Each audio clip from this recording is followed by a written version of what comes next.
Spectators watch the fight and passionately support one of the fighters. The boy was thrown a good distance. He coughed, and the weapon fell from his hands. He was exhausted, breathing heavily, and the crowd observed what was happening. The young man's opponent straightened up and asked what had happened. He smiled sinisterly and said that he was the weakling of this world. 2 years ago, in Fortress City Remor, in the temple near the altar stood many people. The girl says that near that altar they will be able to receive a gift. He turned to Kai and asked if he was nervous. The boy's name is Kai Heinemann. He only confirmed his friend's words. It was indeed nerve-wracking. The girl asked if everything was really okay, and he replied that yesterday he had settled everything with the gift and because of that could not sleep. The girl twirled. She could not stop thinking about what kind of gift she would have. The young man believes that finally the day has come, the day when he will receive the gift as a divine blessing. The gift is a special ability given to everyone at the age of 13, like a blessing from the gods themselves. Gifts vary. Some skillfully wield a sword or spear, some practice magic, some turn ordinary things into treasures, and the gift a person receives today will determine their future. The young man was talking about his childhood friend Reno Grout. She was always a free spirit and said she wanted to become a princess. Kai told her that she would not become a princess. To change the subject, Rena asked what gift her friend wanted. He replied that he wanted something with swords, but he was actually lying. He does not want any swords, but the grandfather, called the Sword Sage, wants something else. He desires the hero to become the successor of the sword arts of the Heinemann family. But the boy himself wants something different. His true wish is to receive a gift to become the perfect hunter, like his mother. Hunters travel the lands and magical places around the world, fight monsters, and he dreams of becoming the hunter who lives for adventures. Kai thinks that even if he were given a sword, he still has no talent for it. His memory is so-so, and among his peers he is not one of the strongest. Renat asked if the cat was a gift. The young man replied that the cat was not a gift either, and he himself believes that if his cousin Roman becomes the heir, it will be good. He is talented. Suddenly a dazzling flash appeared. Renat asked what it was. Kai guessed that someone had received a rare gift again. He looked surprised at what was happening. Someone was rushing towards them. Layla rushed to the heroes, shouting their names, and they greeted her. Rena asked what happened. Kai was surprised that she finished earlier. The girl said that she was given a gift from a high-ranking swordsman. There is nothing strange about this. After all, this is Layla Helna, the main hero's childhood friend. In Rammer, only she can match Heinemann in swordsmanship, and besides, she is his fiancée. All this was decided by the parents without even asking for their consent. The boy watched the girls talking and smiled. Someone glanced at Kai and asked if he was next. It was Kim and Roman. Kitch waved his hand and smiled at his friend. Roman approached the hero and asked about his gift. The young man put his hand on his shoulder and pushed him aside. He approached Layla, wanted to tell her about his gift, but she interrupted him. I know everything and have seen it. He said it completely without emotion. Roman bowed before her and said he understood everything. He cast a sidelong glance at his cousin. Kai looked at his cousin with a confused expression. Someone addressed Layla. The man said that he was one of the holy magical knights, and they asked her to step aside for a minute because they needed to talk about her gift. Layla agreed but warned her gift was not like Roman's, not that rare. The man explained it was because she was the daughter of the Helm clan. Such heights are not achieved in one day. The gift of a true sword master comes to one who trains daily in martial arts. The old man invited her to their negotiation base in Rammer. The young man could not believe it. They also had a negotiation base in Rammer. Roman nudged Layla and said it was time to go, then turned and looked disdainfully at Kai. The girl said goodbye to her friends. They waved back and Keech turned to Kai. He apologized for Roman and said that he was just in a dizzy state. He replied, "It's okay, I understood everything," then ordered Keech not to lag behind. Keech agreed and ran to Roman and Layla. Rene called Kai and said that the queue had moved. The girl approached the table with the sphere and placed her hand on it. The priest was very surprised. And then he said that her gift is a sacred sword. Everyone started talking about it and praising. Spear King, Guild Master, and now Holy Sword this year is just crazy. One of the knights whispered that the appearance of high gifts is a sign that the demon forces are growing, and it turned out that their attack is already near. The priest heard their conversation and asked them not to stir up unnecessary panic. They apologized. It was Kay's turn. The priest ordered him to introduce himself and place his hand on the crystal. The boy touched the crystal and suddenly felt something. He could not understand what it was. Suddenly his body became heavy. Something was restraining him. He heard that there are limitations in the gift and then noticed that the light of the crystal was dimming, although it had just been blazing. The priest began to examine the boy's gift. First he looked closely at the crystal, then glanced at the boy and said that his gift is the weakest in this world. Now, on Rimmer's training field, Roman asks what is happening with Kay, the weakling of this world. A fight unfolds between them, the crowd supports Roman, and someone shouts that Kay is not the weakling of the whole world, but the weakling of this very world. The protagonist fought with all his might, but one small mistake and he gave his cousin a chance to strike. He hit him right in the forehead. The young man flew backward. The boy lost consciousness, and when he came to, he did not understand why everything was spinning around. Then he remembered that because of Roman, he lost consciousness. Lila rushed to Kai and asked with fear how he was feeling. He pronounced her name. She decided to help him get up. The girl realized that he had been hit right in the face. There would probably be a bump there. Her chest was too close to him. He blushed and said he could get up by himself. Layla began to apply ointment to the boy's forehead. He thanked her and said he was already fine, he was used to it. Since he received the gift from the weakest in this world, such things became a usual part of his life. The gift of powerlessness was that his physical strength rapidly melted away, and no matter how much he trained, it only left him. On the training field, he looked worse than girls and children who did not train at all. None of his former training comrades spoke to him. In fights, they avoided him. Blood and fractures became usual for him. Now in Ramuri, people who treated him as before could be counted on the fingers of one hand, even Layla. He became the weakest, lost the position of Heinemann's heir, and that day our engagement with Layla also ended. From now on he was nobody, neither the heir of Heinemann's sword art nor Layla Helna's husband, just a weakling, lower than everyone, Kai Heinemann. The main character said that everything was fine, nothing special, and the girl looked at him sadly and quietly pronounced his name. She sat next to him and asked when he would go to the capital. He answered that soon. Here in Ramori it was hard for him. If he was in the capital, then at least for a short time there would be a place where people would treat him humanely. At first Layla looked at him seriously, then smiled and advised him to find a job there. He replied that although it was his mother's wish, he had completely different plans. The Weibel World Academy, there are people who have no gift failures like him. Maybe there is a job there. The girl repeated his words about Weibel. Kai said he would write her letters if that would calm her, but she suddenly stood up and said it was not necessary. The girl just smiled and said she needed to pack her things. Then she said goodbye to the boy. He looked closely at her, stood up, and thought that he also needed to go to his grandfather. Someone called him. Roman, with a smug smile, declared that in fact he was the one who had the gift of the Spear Lord. And no trace of Kai and Layla's engagement. He was also from the Heinemann family, though from a side branch, and had the right to be with her. Only he, Kai, exhaled. He said that only Layla would decide to go or to stay. Roman asked where he got such confidence. Would she really choose him, the weakest? Kai replied that he and his cousin had completely different feelings. He was worried in vain about some Roman.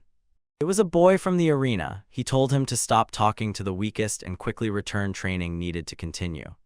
The man does not understand why he is wasting his precious time on this useless person. He said he was already on the way. Finally, Roman ordered the main character not to approach Layla anymore. Kai considered that he and Layla were like brother and sister and wanted to say that he had no feelings for her. Kai knelt down and sincerely thanked the girl for taking care of him all this time. The old man shyly apologized. His grandson was so beaten up. The boy did not understand what he was saying. He explained that the engagement with Layla was broken off and it turned out that he was being driven out of here. Kai said that he did not care at all, and the old man looked at his grandson in surprise. He explained that he always had brotherly relations with Layla. His dream was to go to the capital or Weibel, so he was not upset at all. Grandfather spoke his grandson's name. And suddenly he burst out laughing. The young man did not understand what was happening, and he, smiling, said that he was already getting old. Sometimes he sees something murky in his eyes. With such clear eyes there will be no problems. He allowed him to go to the capital and do whatever he wants there, and the boy thanked him. Kai believes that his true dream is not to inherit the art of the sword, but to go to Wobble, but maybe he sees through it. The old man said whatever his gift is, he is still part of the family and nothing will change that. He will always be able to return. This is his home. The young man was initially surprised, but then said that this was not his place and wanted to add that he would not return here anymore. However, the old man began to scold him and told her to come back to see him, and the hero replied that he understood everything and would do so. The old man stood up and said that the conversation was over. Grandfather asked him to take care of himself. The boy smiled, agreed, and also told grandfather to take care. The boy was left alone in the room and lowered his head. Adjusting his clothes, the young man felt that his time had come. He needed to go to Wobble, the place where all hunters gather, and perhaps get a chance to become one of them. He had to fulfill his dream and become a hunter in Wobble. I approached the sign. He was looking for a carriage parking. He suggested you turn here. Suddenly, he noticed a luxurious carriage nearby. He became curious who was riding in it, and suddenly someone called his name. There was a girl. She introduced herself as Rosemary. I thought that it was the same name as the Saint Kingdom of Emilia, but that simply could not be. The girl bowed and said she would accompany him to the capital. She was glad to meet him. He smiling added, "You can call me Rose." Behind her stood a girl. The boy noticed her. He tried to say something when suddenly the stranger's eyes opened wide. In a matter of seconds, she suddenly appeared next to the young man and frightened him, and he looked at her with surprise, even shock. Anna said that it was disrespectful and called him the weakest, but Rosemary shouted her name and thereby stopped her. She sternly ordered her to stop and explained that she herself had voluntarily agreed to accompany him. Her actions disgraced both herself and his grandfather, a representative of the Order of the Holy Knights. Anna apologized. Marie asked her to be more restrained, and the boy was shocked. The man approached the girl from behind and said that Anna did it out of respect for them. Rose hissed. Then she slapped her cheeks to cheer up. The young man did not understand what was happening. Rosemary turned to Kai Heinemann. She urged him, "Hurry up and get in the carriage." The young man was disappointed. He was stunned that such aristocrats existed. Kai mentally thanked his grandfather for the carriage, but wondered if it was possible to travel with such people. People froze. The main character thought it was already evening. He noticed how time flies in the capital while he was just standing in line for food. The line for food reached him. The cook shouted for him to come quickly. The young man came to his senses and apologized. He poured him some soup and handed him a piece of bread. The cook announced that this was Lord Frankton's order and called the next one.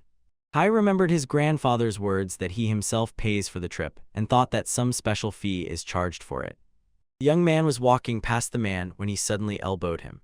The hero painfully fell to the ground and dropped the tray. He noticed even the bread had gone bad.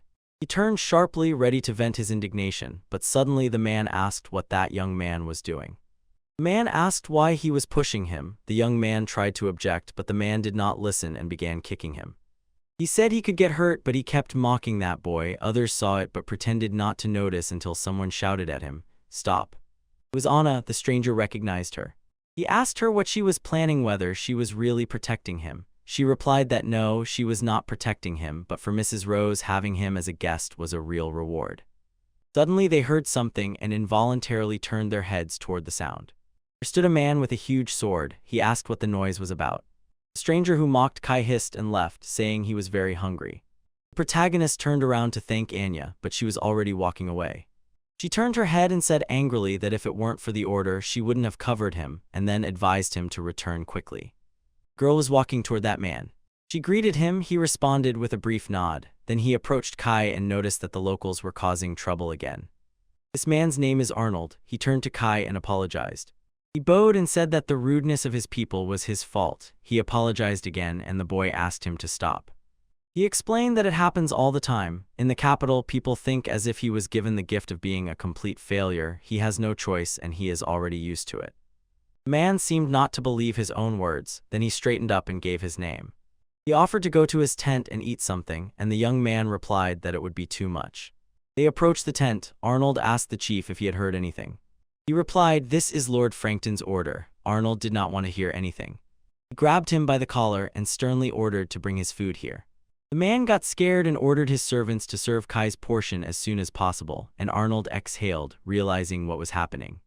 The boy's tray was bursting with food. Kai thanked Arnold. He said there was no need to thank him. He had the right to do so. He also added that the main character was still a child and needed to eat more to grow up. Then he decided to do something, and his smiling face suddenly darkened. He decided to go and talk to Lord Frankton and assured the boy, "Don't worry about that man, it won't happen again." The young man could not believe that there were still such people in this world. 3 days later, in the great silky forest, the boy's tray was again bursting with food. He thought that since then they always put so much in his hands. He passed by someone and shuddered. He was already expecting to be pushed again, but nothing happened. He noticed that they had stopped bullying him. He was stunned by Arnold's influence. Evening, in the tent, a young man lies and thinks about Kim and Rena. Rena is a sacred sword and Kitch is a great mage. Kitch said he would go to the capital to study, and Rena joined the squad fighting demons. He kept thinking. Suddenly someone called him. It was Rosemary. He allowed her to enter. He entered and knelt opposite him.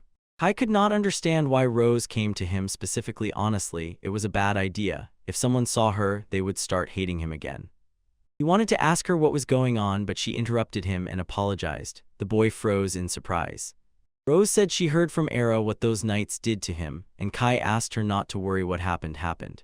The girl said she decided to go with him to the capital and asked his grandfather about it. He scratched his head. He asked her why she even wanted to go. She replied that he is a friend of Rina and Kitch. I was stunned to realize that she knows both of them. Rose explained that the chief court mage is her teacher, Kitch is also his student, and Rina is her close friend. The young man thought that this girl was almost a saint. She studied under the chief court mage, so he decided that she learned about him from them, and the girl confirmed everything. She also said that Rina constantly talks only about him. Apparently, she knows more about you than about Kitch. Kai is sure that his friend told her all those silly things from his past. Now he understood why she left with him. She wanted to meet the one with whom they were so close. The boy pondered and asked if everything was all right with Rina and the squad. She replied that she was fine. Her heart was so open that all the knights loved her immediately. The hero smiled sincerely. He was pleased to hear that. He noticed that she was always different from everyone else. He couldn't help but worry about her. Rose laughed. Suddenly someone entered the tent. It was Anna. She looked angrily at that boy. He smiled and gently told Mrs. Rose that it was time for her to rest. The girl said that they had talked enough and it was time to go to bed. Kai thought that Anna was scaring him. The hero sincerely thanked Rose for telling so much. She replied that she found it very interesting and said they would talk later. Meanwhile, Anna looked threateningly at the boy. The girl said goodbye to the boy. He went into the tent, hoping to fall asleep.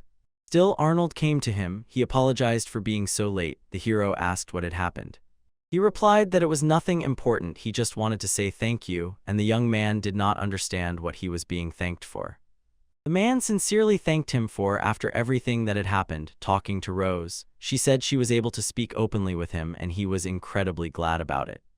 Kai sharply asked him to stop speaking like that. He should be thanking her for talking to him, a loser. The man said the boy's name. Arnold said he was not a hero, but he also had a bad gift, so he sympathized with him deeply. The young man was stunned. He also got a bad thing. He replied that he could only tell him about it. He told him, be strong, all efforts will be rewarded.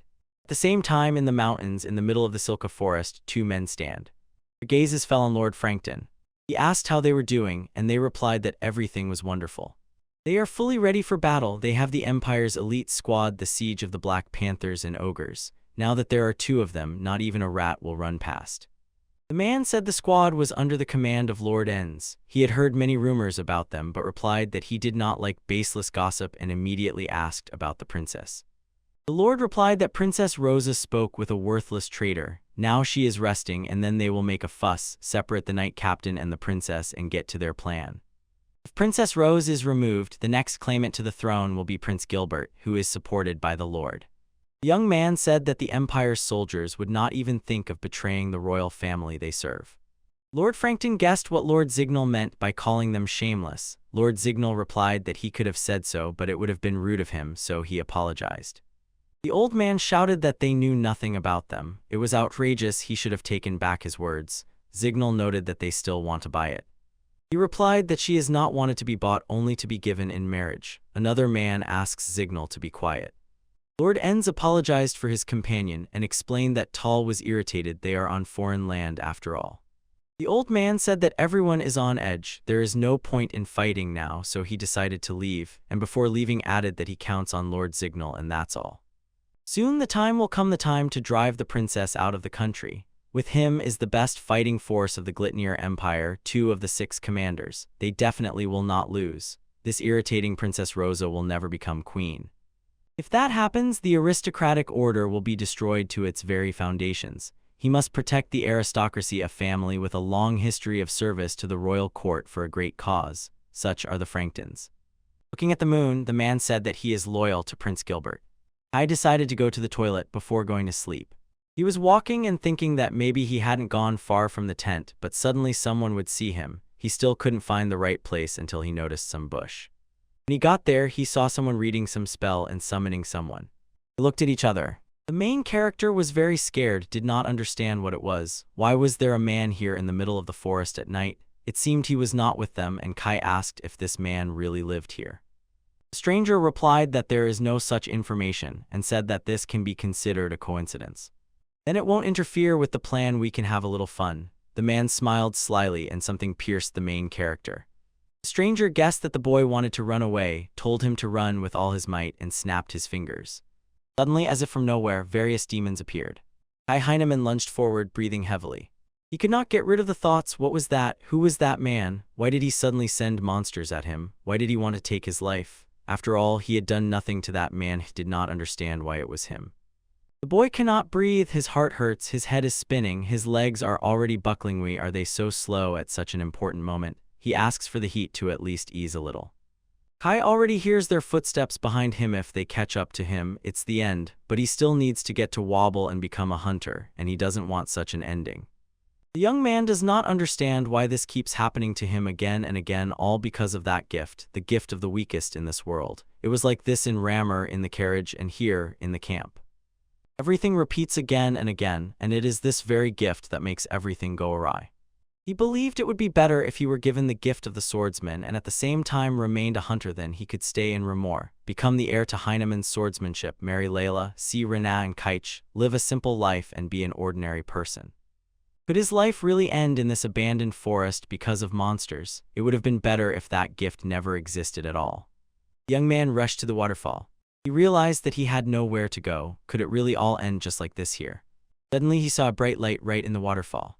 Hearing the monsters approaching, he did not hesitate for long. He had no choice, he had no choice. He had to go, and he entered the very waterfall. Kai found himself in some abandoned, deserted place and looked around in shock. He could not understand how it happened. A minute ago he was in the forest and now no way out. The boy laughed and fell to his knees. Although he understood nothing, at least he managed to escape from the demons. He suspected that this might be a cave with a trap. Suddenly he saw a building and decided to approach it to rest in the shade. He went inside and froze in surprise. It was a temple. I entered inside and saw a slab with the outline of a foreign hand. He did not understand what it was, so, with curiosity, he stretched out his hand to touch it. As soon as I placed my hand on this imprint, the slab began to glow. In the middle of the room, a magic circle suddenly lit up, and the young man could not understand what had happened. A system window suddenly appeared on the screen, access only for those who have a gift at the level of a deity or higher, and it was already trying to register Kai Heinemann as a player. The young man read all that information and thought it was some kind of mistake. The system greeted him, "Welcome to the divine trial." He did not understand what was happening, so he decided to press the continue button. The rules became known. Rule 1, it is impossible to get out of here until you finish the game. Rule 2, those who register here do not age because time in the other world is stopped. 3, the player will be given a box with items, a special evaluation skill, swift boots, and an unbreakable staff. 4, the box can hold a maximum of 20 elixir bottles. Hero was surprised that there were any rules at all. If this is a game, then this building is a real dungeon. Such places are usually stormed by a whole group of hunters. You cannot cope here alone, but time will stop everywhere, and even after clearing this place, it will return to monsters again. The young man could not believe what was happening. He thought there was no sense in it at all. He tried to calm down. He needed to think everything over well. The player was given items. One of them was a box with items. Suddenly a box appeared next to him. The young man was frightened. Inside were swift boots and an unbreakable staff. Kai began to understand how to use this box. The boots flew off her faster and faster. He was surprised by their appearance, then thought to put them away, and they disappeared. They disappeared, but then suddenly appeared in the warehouse. Kai was glad that it was all real. Such a box would be valuable to anyone. The fourth thing he was given was the skill of evaluation, and he immediately decided to test it on those fast boots. Speed boots footwear that can tear him from the enemy's grasp, but once a fight starts on the owner's water, their effect disappears. Item rank excellent. The young man heard for the first time that one can escape quickly. He thought it was some valuable thing, then he thought to evaluate his own body. Kai Heinemann, 15 years old, health 3, mana 5. This is a gift from the one with the least abilities, and although his strength and growth rate are the lowest, under certain conditions he can grow in all directions and the gift level is divine. The hero read the words, "Under certain conditions, the power of heat can be enhanced." It seemed unclear to him. Is this really a gift that rewards effort? Almost nothing was clear about the gift. They were not expecting anything special yet, and the elixir must be somewhere here. He decided to first try the evaluation skill. The The young man found the source of the elixir. He thought it would be in a bottle, but here it just flows. Kai decided to check how it works, cut his palm, and put it under the elixir fountain. Everything healed in a second. He thought it was really cool. He, who is called the weakest in the world, managed to obtain a chest with items and the ability to evaluate them, discovered an inexhaustible source of elixir. For this, the Hunters Guild will welcome him with open arms, and then he will be able to become a hunter, like his mother. Naoki has a special ability to evaluate everything: his own knife, which is better than a stick, a chest with elixir inside, and fast boots. The young man said that he had equipment, only getting out of here remained. The main character reached the dungeon. It was cool there, and he tried to calm down and walk along the wall, as written in books. He encouraged himself mentally and decided to try, because this was the adventure he dreamed of. Suddenly the wall ended. He assumed it was a crossroads and glanced where to go next. Right there, a terrible monster ambushed him. It was a large insect that bit him on the arm. The hero suddenly screamed. He did not understand what was happening and was overwhelmed with panic. The creature wounded his arm. Blood gushed from the wound. Suddenly the boy screamed and fell somewhere.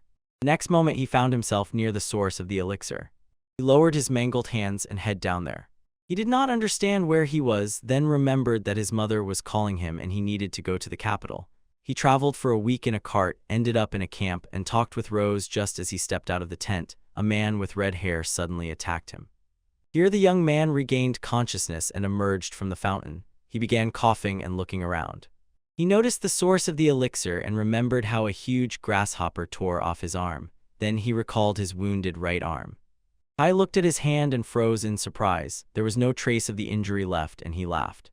He lay on the stone floor and told about the amazing properties of this elixir and how he was lucky to escape from the monster. But no elixir will return his clothes. Everything is torn and soaked with his blood. The young man understands that this is not a dream. Everything that happened really happened. He returned to the entrance and felt a chill in his chest. To get out of here, he would have to go back into the dungeon. This time he was saved by chance, but who knows if he will be lucky next time. The monster bit into the main character's neck. Suddenly he sharply opened his eyes. He screamed and rushed to cover himself. He did not understand why this kept happening to him. It was the 7th day. The hero was intently watching the strange worms. He was irritated. He had nothing. Today was the 7th day and there was no food at all. He would die of hunger. Poisonous beetle, an extremely poisonous insect. It dissolves in stomach acid and if eaten can instantly kill anyone, but it contains many nutrients. Looking at the worm, the boy said that it was full of nutrients. Yes, there is poison that can take the life of even a dragon. 15th day came. All this time the hero drank only the elixir, which had little effect, but he still decided to drink a little more. Kai took the poisonous beetle in his hand and thought that he had to eat something, otherwise he would die. Hunger was worse than hell. He ate that creature. He felt very bad. Everything before his eyes turned red. It was death. The system reported that the conditions for acquiring the skill resistance to weak poisons were met. The boy realized with surprise that he was alive.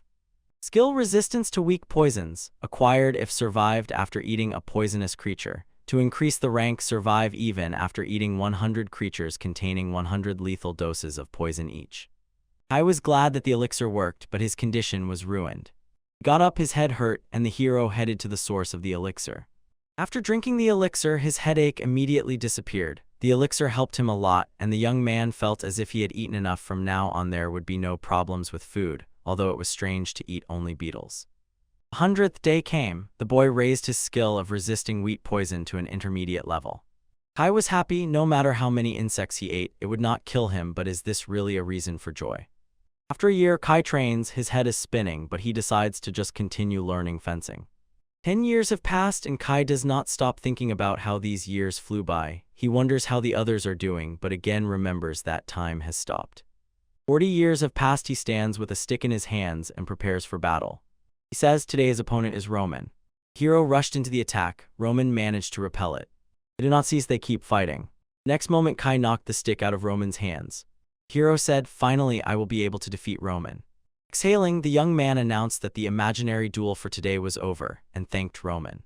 Standing by the wall and twirling the stick, Kai says that he can defeat him in such a duel, and yesterday he managed to defeat the teacher, although it was not real. The system reported the acquisition of a new skill.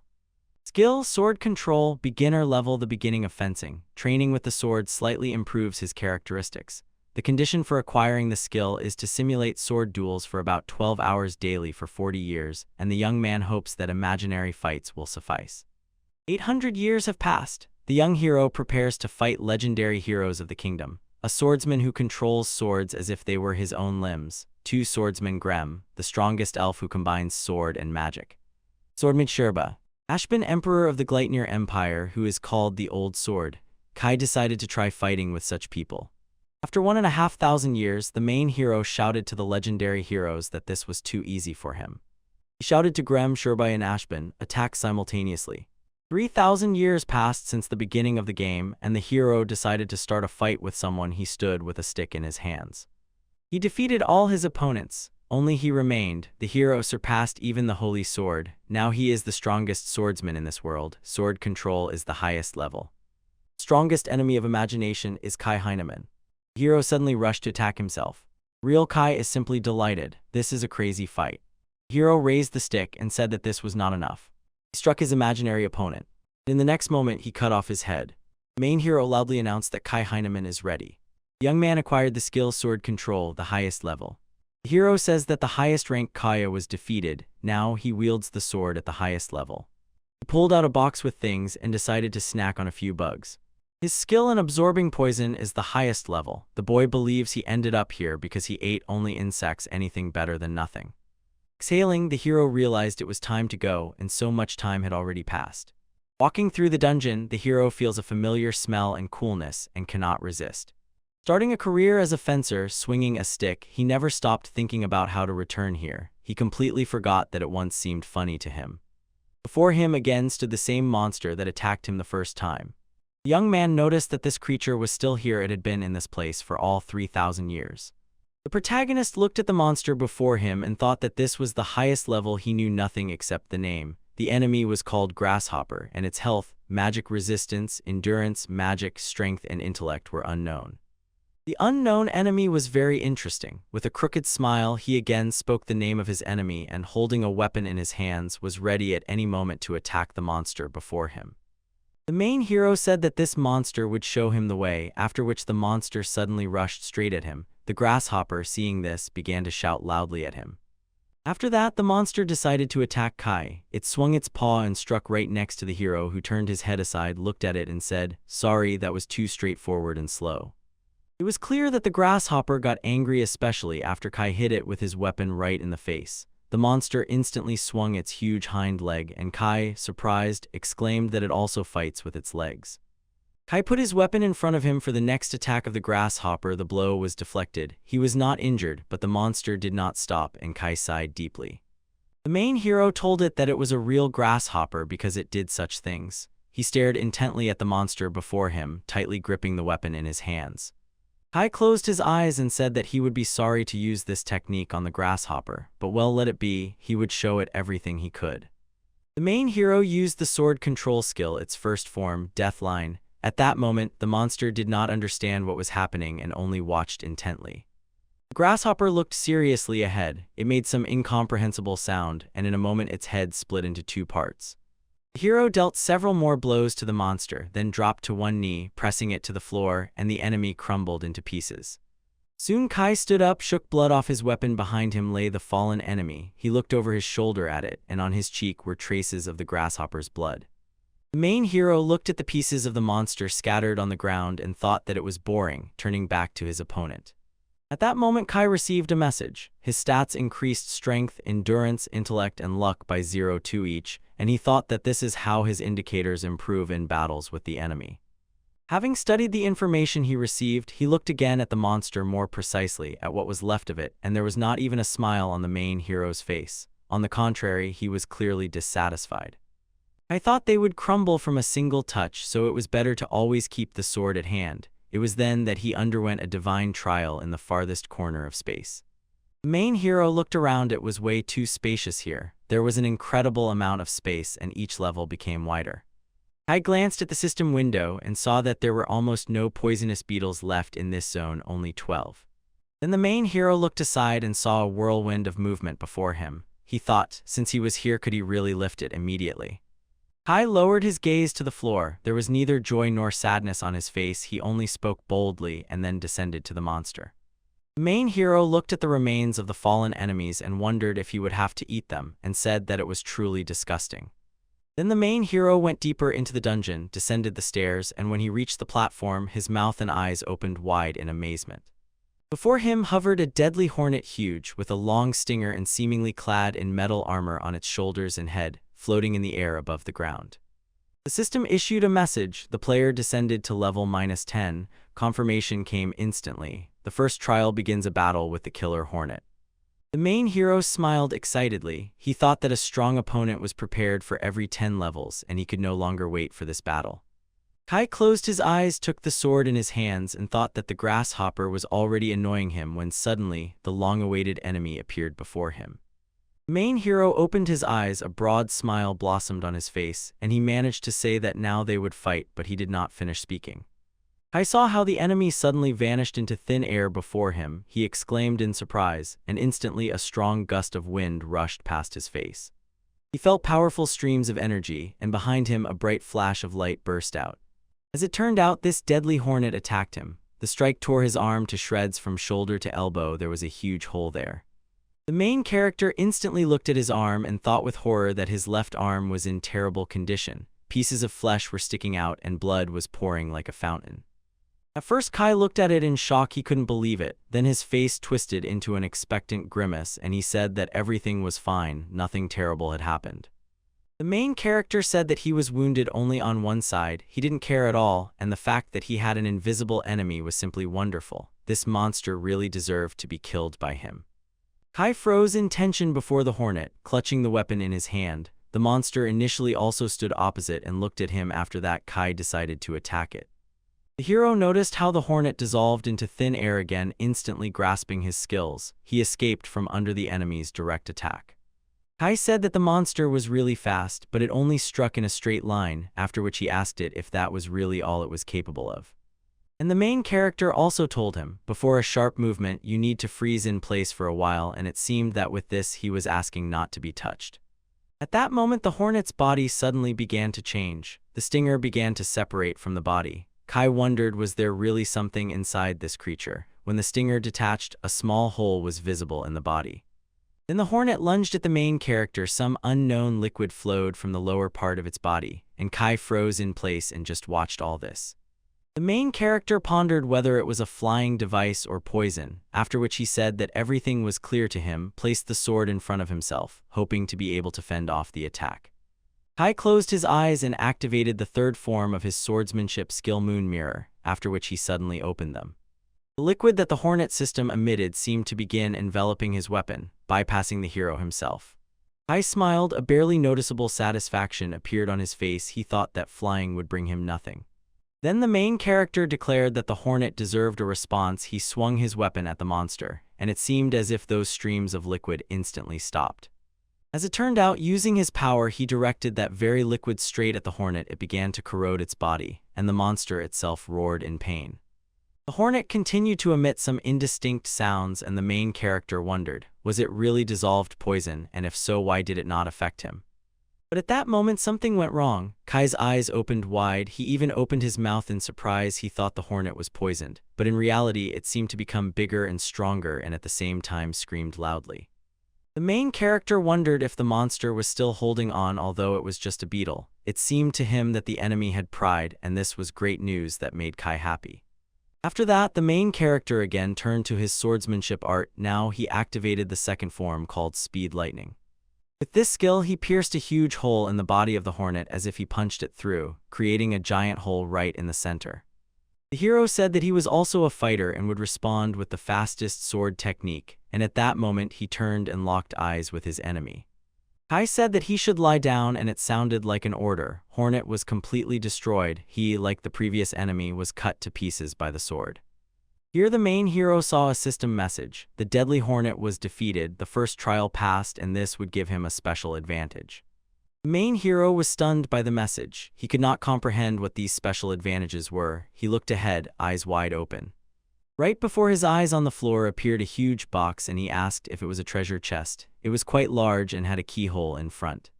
When the main hero opened the chest, before him lay a flaming flamberge lease which, thanks to atmospheric magic, ignites everything it cuts. The item's rank is the highest. The main hero was stunned and had no idea was this really a fire sword, but he quickly understood everything. Tongues of flame burst from the blade. Kai attached the sword to his equipment and thought that overall he had no problems with his armament. He still had an unbreakable staff in reserve. It seemed he was not particularly pleased to have received such a reward. The hero suddenly thought if he roasted those bugs with his weapon, at least they would become edible, and he immediately imagined roasting one of them. Kai said he would definitely try next time. After all, it was a penalty for him. After that, he headed to the exit of the floor and thought it was time to move up to the next level. After some time, he descended to the next floor, a little tired, clinging to the wall so as not to fall down the stairs. Ahead stood thick smoke, and it came from Paul.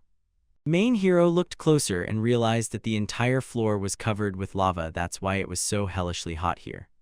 At first, Kai looked shocked at the scene before him and did not understand what he was supposed to do here, but then his face lit up and he thought that it was actually cool. The main character smiled. This is what I call a trial, already not bad, but he would not be able to move further without fireproof boots, and this very thought stopped the boy from taking further steps. Kai immediately remembered his words about fire resistance, began to take off his shoes, and decided to check just in case there might be a whirl of return nearby. After that, the hero opened the box with things where he hid his speed boots. At the same time, he pulled up his pants as high as possible so that they would not be damaged during the lava test. As soon as Kai put his boots in the box, he decided to test this lava. He approached it and put his completely bare foot on it. Suddenly, a hissing sound was heard, as if his foot began to burn.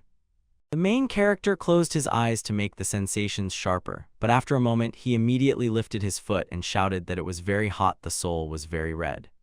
Kai stepped back to a safe distance, realizing that he could not handle everything at once, so he rushed to the box for the elixir, because otherwise he would die right now. When he drank the elixir, he decided to step on the lava again, and with surprise noticed that now he could hold on for about 10 seconds, holding the bottle in his hand to drink it at any moment if needed. Suddenly, a system message appeared before him. He unlocked the skill Resistance to Weak Fire, which gives immunity to high temperatures. To acquire it, you need to touch something very hot 50 times. The main character rejoiced at this event. He said it was wonderful, believed that he could hold on until the fire was extinguished, since time and the elixir were unlimited. It was clear that he was anticipating, and some plan was already maturing in his mind. He constantly thought and repeated to himself that after he did all this, he would be able to easily rush through this place in one go.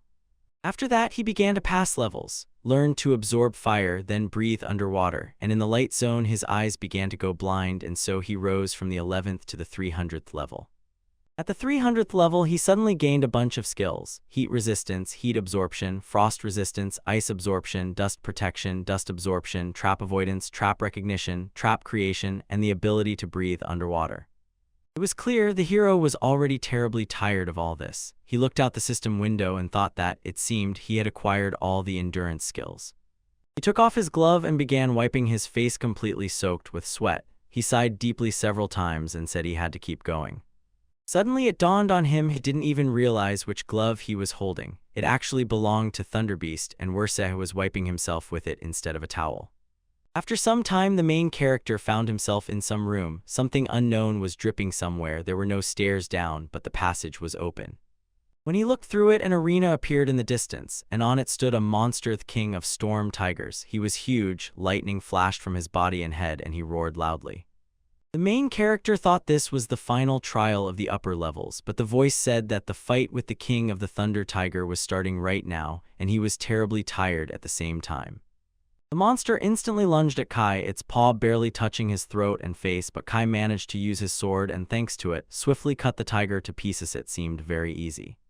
The main character closed his eyes and said that there was too much noise during this test. Then he turned to the tiger and said that he felt weakness in it. He knew it would end quickly. Kai heard a voice declaring that the king of the thunder tiger was overthrown. At the same time, the same voice exclaimed in surprise that what was happening should be waited for, and Kai wondered what was happening with that voice. The main character looked down and saw a pond there, and something was swimming in it. It reminded him of giant fish. Then the system's voice informed him that he would be given special privileges. Kai could not take his eyes off the potential opponents. He hesitated whether to enter the fight, and a smile appeared on his face. Without hesitating for a moment, the main character jumped down from the height and splashed right into this pond. The system's voice croaked with surprise and asked what he was doing. At that moment, the main character was already completely immersed in the pond. Huge fish of strange construction were swimming around him. While he was in the water, a huge fish surfaced nearby. Its body was covered with strange, incomprehensible holes, and two more fish that looked like no one else were swimming near it. Here, the main character turned his head aside and saw that one of the fish was rushing straight at him with its mouth wide open, along the edge of which large teeth protruded. It was ready to devour him right now. The fish was getting closer and closer. He could already clearly see how sharp its teeth were. The boy lost hope, after which complete darkness ensued. After some time, the main character surfaced. He exhaled loudly. Looking around, he said it was a fierce battle. Several fish were swimming around him that showed no signs of life at all. Kai, looking at them from all sides, thought that this was his first underwater fight, so he would have to give it his all. The main character raised his head and wondered if he really needed to go there right now. It seemed to him that this would be the first test at this level, and at the same time he felt that the level was quite high. The system voice informed him that the tests of the top 4 were completed. The king of the Thunder Tiger was defeated, a special rare state was obtained, and special bonuses would be given. The voice even stumbled and faltered from shock. The main character asked him if everything was okay and why he was stumbling like that. The voice replied to be quiet, after which he asked why he was bothering him at all. Kai did not react at all. He just looked ahead and said that these fish also drop super rare chests, added that he did not know which was which, but would start with the smallest, and immediately reached out his hand to open it. When he opened it, he saw that inside lay a book of magic for beginners, and immediately exclaimed aloud that he really got the book. The hero pondered whether he could use magic with his weakest gift, figured out how to cope with it, and finally sent the book to his storage. In front of him stood another closed chest. He approached closer to open it and find out what was inside. In this chest lay a sword, a considerable one, wrapped with a ribbon near the hilt, and the hilt itself was strangely unusual. It turned out to be a lightning sword Nihonto from another world. Once it was used to kill the god of thunder. They say its sharpness can cut through lightning itself. The sword's rank was legendary, and Kai froze in shock upon receiving such a reward. When the main character took the sword in his hand, he felt the blade adjusting to his palm. It was quite unusual. When the boy looked closer, he saw that the sword's handle was made of wood. He was a bit surprised. Then the main character sheathed the sword, and a smirk appeared on his face. He began to chuckle. Kai said with a determined look that this was something new. He felt it would become his partner. The main character thought that 761 tool of years had passed since the start of the game, then looked into the space before him and realized that everything had become clear to him. He saw before him a huge dragon, or rather its paw and head, and thought that this was exactly where the dragon zone began. The main character eagerly thought that it was time to test the sword, and immediately began to draw it from the sheath. At that moment he was on underground level 350. The room was enormous, the ceilings were not visible, and before him stood a dragon with a strange body structure. The hero looked at it and thought that compared to other dragons this one was quite small, and the monster itself raised its head as if it wasn't even looking at the boy. Kai felt that those eyes, which at that moment were already looking at him, somehow pressed with a heavy gaze. This monster was completely unlike other dragons. So begins the trial of the monkey, the killing of the golden dragon Fafnir. The system voice addressed him and ordered him to show all his strength, and Kai wondered why this voice was even on the side of his opponent. The main character was upset by the thought that he had advised the dragon. Suddenly he drew his sword and shouted, his blood boiling. Kai stood on the ground, looked at the dragon, then turned to it and challenged, "Let's fight." At that moment the dragon struck and the main character was thrown a great distance. His clothes were torn and thick smoke swirled around. The main character dropped to one knee, stuck his sword into the ground to keep his balance. His face and body were covered in blood, and he laughed quietly. However, in just a moment the light laugh turned into a hysterical one. He threw back his head and laughed loudly. After that, blood spurted from the main character's mouth. He suddenly fell silent and with his whole body fell backward. He rolled down the stairs and fell to the floor. Bloodstains remained under him, and at the place of the fall, he lay and thought he had lost. It was a complete defeat. The hero thought that all his attacks were in vain, and yet now defeating this dragon became his next goal. Meanwhile, he continued to laugh. After some time, he regained consciousness. At the moment, he was on the first level and found himself right in the water source. He looked around and thought about how his blood had stopped flowing and still could not get used to how his flesh was healing anew. After this, the main character laid his head on the edge of the spring, closed his eyes, and sighed. It was clear that he had come to terms with the situation. I thought, under the conditions, the thing is that physical strength does not work if he does not fight with a sword, then what else besides physical strength can defeat the dragon? At first, the main character could not come up with anything. He lay with his eyes closed, and it even seemed as if he had fallen asleep. Then suddenly it occurred to him, maybe he should use magic. Kai immediately opened his eyes, immediately opened his storage, and thought that in that magical book he received as a reward, he might find something interesting. In his inventory, he opened the search, typed Book of Magic, and instantly got the needed item. He rushed to the search engine to find answers to his questions, and although the book had a lot of content, he was only pleased that it was for beginners. To use magic, one must make a contract with the Book of Magic. There is no need to read it by contract, all its contents will appear in your memory by themselves. If he wants to read it, a barrier will activate, which in the worst case can lead to death. The main character thought he would be defeated. Because of his gift, he could not make a contract and get magic properly, and this worried him greatly. Kai thought that he had nothing to do anyway. He would just read and keep the elixir with him, since he had no time limit anyway. At that moment, the main character decided to drink the elixir to fully recover, and took rather large sips. Having drunk it all, he wiped his mouth with his hand, and suddenly something appeared in the air before him. He immediately looked there. He learned to resist magical poisoning and finally realized that these headaches and nausea were the result of magic. This skill made deciphering magical books easier, but his rank was average. The main character thought that since he had such stability, it should become at least a little easier for him, and he continued studying the book. I sat on the ground and thought, since the game began, 7,673 years had passed, and besides the book in his hands, he seemed to be surrounded by other books. The main character pressed his palm to his mouth and thought that he understood everything. After 60 years, he began to understand magic a little, and this pleased him. The boy realized that magic has ordinary and special properties, and everything except the basic and higher ones is considered special. He was not given to master the ordinary properties. Magic requires innate talents. Those who do not have them will not be able to make a contract with the Book of Magic, so mastering its content is beyond his power. Without a contract, he will not be able to obtain normal properties. But there is another thing: magic without properties. An object or a human body is filled with magical power, and then this power is set into motion. The main character realized that in this case he did not need innate talents to use magic. It was available to him, and at this thought, he immediately laughed. "This is simply wonderful," Kai exclaimed loudly. Now he could become stronger, and these thoughts gave him the strength to move forward. 8,167 years had passed since the beginning of the game, and the main character thought that very little time remained until his resurrection. The boy asked for a moment of attention, and then enthusiastically told about a strange fact he noticed while reading medical books. The human body is an accumulation of an incredible number of cells, each of which is a tissue that forms the necessary properties, and magical power can be directed straight into the nucleus of each cell individually. Theoretically, long-range methods should allow the use of pseudo-stationary magic, and now from his hand, it seems, magical flows are rising upward. It turned out that the time of peace was over. It was resurrected. The boy turned around and saw a huge monster behind him.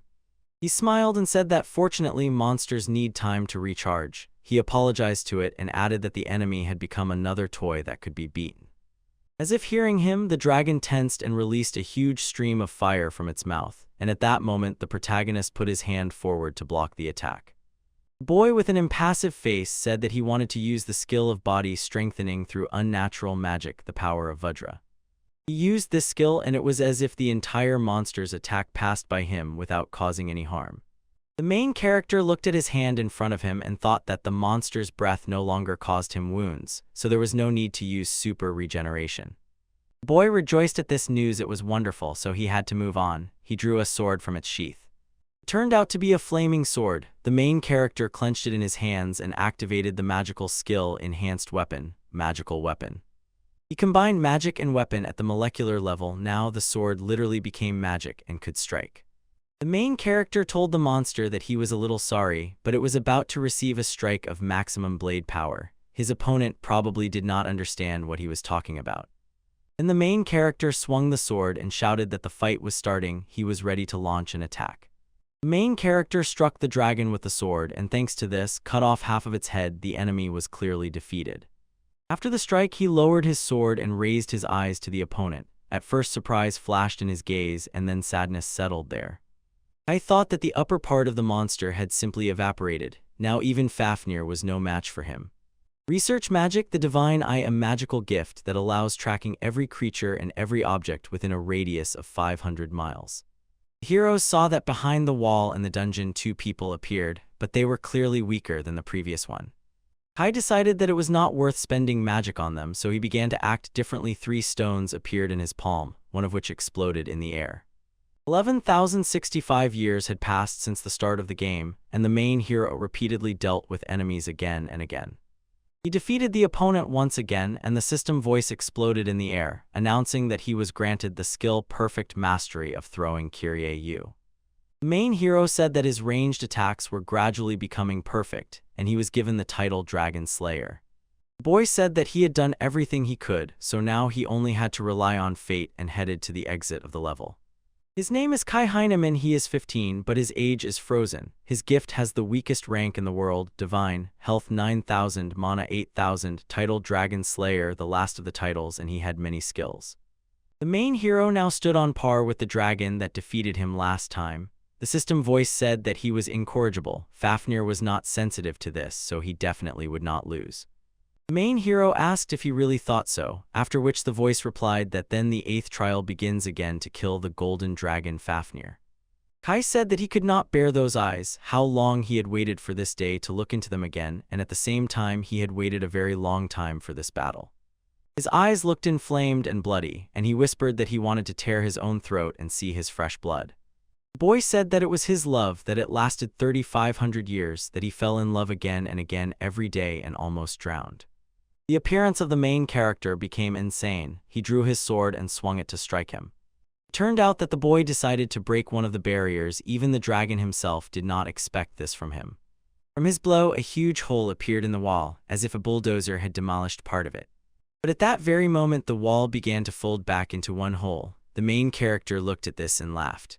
Kai turned to the dragon and asked to look, then said that he was doing this exclusively for him, dedicating his move to him, after which he summoned a magical weapon.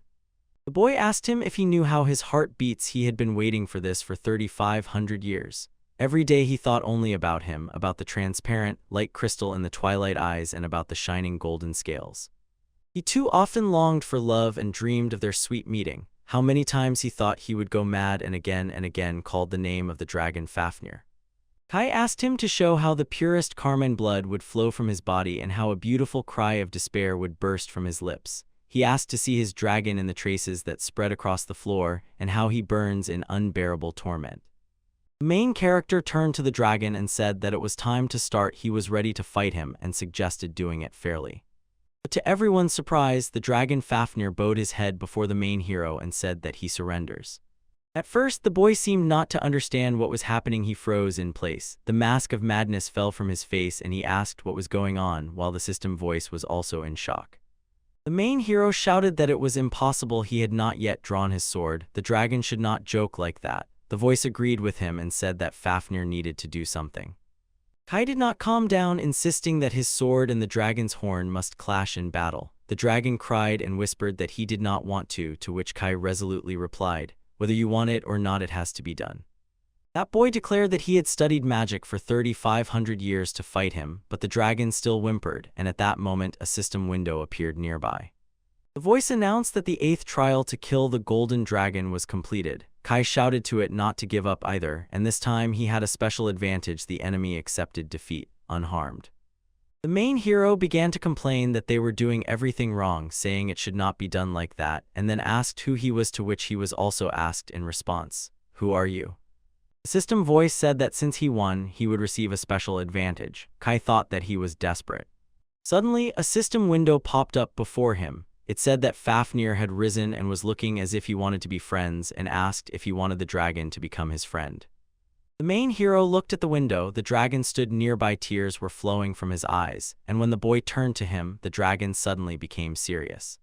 Kai, carefully examining him, asked aloud if the dragon really wanted to become his friend. It seems not. The hero thought that such a huge creature would not be able to catch him. The dragon trembled at that moment. I thought that this was still a dungeon. Maybe he could change form to accompany him. The hero concluded, no matter what, this dragon seemed to be a human. Even the anxious female voice reaching him, seeming a bit out of sorts, somehow calmed him. After all, he had spent 10,000 years alone, maybe this was his luck. So, when the hero was asked if he wanted the dragon to become his friend, he answered yes, without hesitation, and at that moment the dragon seemed to melt away, or rather, began to change before his eyes. It shrank. But that was not all. Through the smoke Kai made out the silhouette of the dragon. It began to change, becoming smaller and eventually seeming to take on a human form. When the smoke finally cleared, a little girl stood before him, joyfully spreading her arms in all directions. She addressed him as Master, introduced herself as Fafnir, and said she was glad to see him.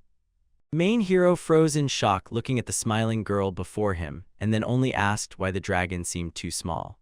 The main hero put on gloves, threw a cloak over his shoulders, and tightly fastened the belt on his pants, fully equipped for further movement. He looked at himself and decided it was not bad. This clothing was a special privilege for overthrowing Fafnir. He wore a dragon cloak, clothes made from fabric crafted from parts of the legendary dragon, and dragon boots. The main hero thought that nothing was left of his old clothes, so he happily thanked her for such a gift because she was so cool. Suddenly someone called him Master. It turned out to be Fafnir. She asked what to do with that junk, whether it could be thrown away, meaning his old clothes, and he replied that it was not just trash. Kai said that they were together now, so she needed to remember there is an infinite storage of things. The girl replied that he would never get them again, and he responded that it was quite possible. The main character opened a system window in front of him and began marking things in it as important so as not to accidentally throw them away, while Fafnir stood nearby and looked at his list, noticing how happy he was. Kai finished making the list, looked at the girl, and said that they needed to return to the first level. They would be looking for something there, to which she immediately replied that she was very interested in that. And they returned to level 1, the above-ground space, with no one around, only a small one-story house. The hero told her that he made it from materials collected in the dungeon, and then asked if she agreed that it turned out very well. Fafnir froze, looking at the house in shock. Her eyes and mouth were wide open. She only gasped, although Kai said that good food could be had there, so she shouldn't have made such a grimace. After that, the main character showed the girl the meat that fell from the thunder cow on the 290th level and asked her opinion. She was shocked again. Fafnir's face twisted in disgust, and she said that the meat had been lying there so long that it would make her vomit now. The boy replied that she only looked cute but was actually saying something disgusting. The main character said that this item had come to him a long time ago. It was the flaming sword Flamberg. He pulled it out and showed it to the girl. The boy said that it had never been useful in battle, but he finally found a use for it. His entire blade caught fire, and Kai also looked determined as he began to act. He swung a bullet, then used the technique I carry you cooking art, sword style, secret technique. A huge flame flared up beside him. Fafnir was very surprised again nearby. After some time, a large piece of roasted meat appeared on the plate. He turned to the girl and said that the meat was now ready, it could be eaten. The main character served her the dish like a waiter and smiled, saying that he was not at all against spending 10 years for such a crust. Fafnir joyfully exclaimed that it was cool and called him a master. Saliva was already flowing from her mouth, and she asked if she could eat her now. The boy replied that of course and immediately handed her a treat. He said the only seasoning was salt, so he watched her closely. Levels 170 and 80 were flooded, and because of various monsters living there, the water had different qualities. It was from sea salt that he created the initial salt. But Fafnir then, it seems, did not listen to him at all. She grabbed a piece of meat, immediately shoved it into her mouth, and began to eat greedily. The main character began to beg her to slow down. She supposedly no longer ate meat, but she was eating it, and with her mouth full, she replied that it was tasty too. I argued with her and said he still had to cook, so she had to spit out his hand. Around the girl were huge piles of meat, a piece in each hand, and a third already in her mouth. She happily chewed it. She bit off all 3 pieces and said it was delicious. The main character replied that he was glad to hear that, and then added that he knew, before eating, one must drink the elixir. The main character continued to watch the girl while savoring the meat himself. Her egg was happy, it was stained with meat. The boy closed his eyes in pleasure and smiled slightly. Suddenly an idea flashed in his mind. The boy handed the girl a fork, smiling. She looked at him puzzled. Fafnir carefully took the fork, looked at Kai while he used it, stabbed a piece of meat with it and bit it, and he thought that the food he had prepared was nothing special, but for the first time in 10,000 years it tasted special. Something in him had been lost over the years, but suddenly, as if by itself, it returned to its place. It was an incomprehensible feeling. The obsession and anxiety that had ruled him until now disappeared like shadows in the rays of the setting sun. Before the golden dragon, he longed to shed blood, but her dazzling shy smile instantly extinguished that desire. He said aloud that maybe this was one of the 4 privileges. The girl asked what he meant, and he replied that now they both were winners. She immediately asked again what he was talking about. The main hero and the girl stood on the underground. 400th level. 13,000 years had passed since the start of the game.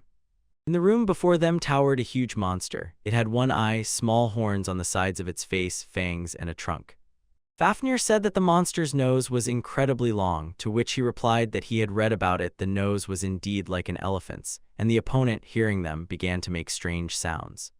It turned out that this monster could speak. He addressed the main hero and said that he had reached such a level, so he praised him. The monster said that his name was Jaramakala and that he was undoubtedly the most evil demon, and it was clear that he was very arrogant. The main hero turned to the girl and said that their enemy claimed to be the most evil demon, then asked her what she thought about it. She, without looking away, stared directly at the enemy.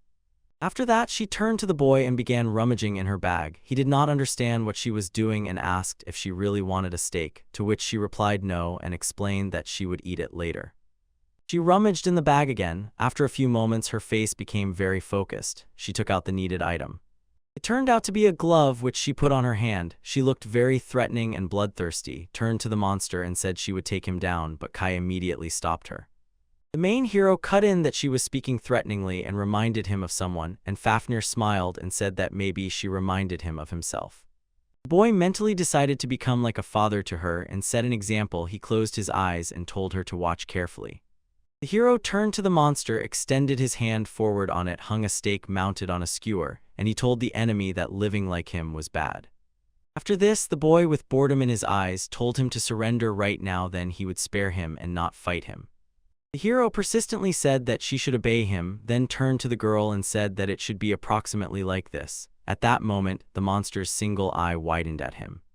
The boy said that he did not want to kill him. If he was not attacked, he would forgive everyone from insects to dragons, and at that moment others wondered who spoke like that.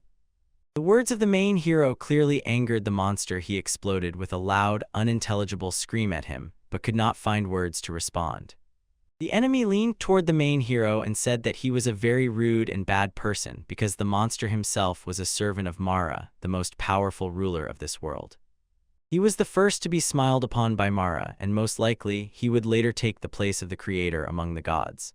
Kai, a lower-ranking god, should not even have the right to speak with him. How dare he demand anything from him, the most powerful warrior of Mara? He was not even worthy for his remains to lie here. The main hero got angry because of his words, tossed a skewer with pieces of steak. After that, the whole room was flooded with bright light. Then the boy drew his sword, closed his eyes, and told the monster that he talked too much, which greatly irritated him. The main hero said that if the monster had refused immediately, at least the bones would have remained. At the same moment, Fafnir noticed that the boy was just shouting louder, and suddenly realized that he had somewhat failed in upbringing. The girl smiled widely, a blush lit up on her cheeks. She turned to him and said that she did not doubt him at all. The main hero hurriedly excused himself and said that this was not the proper behavior model, but she interrupted him and asked, "Is it really necessary to kill like that?" He tried to argue with her. Kai was sure that this girl was ready to kill anyone. At that moment she said she was hungry. He replied that he would cook her meat, and he thought to himself what a bad father he was.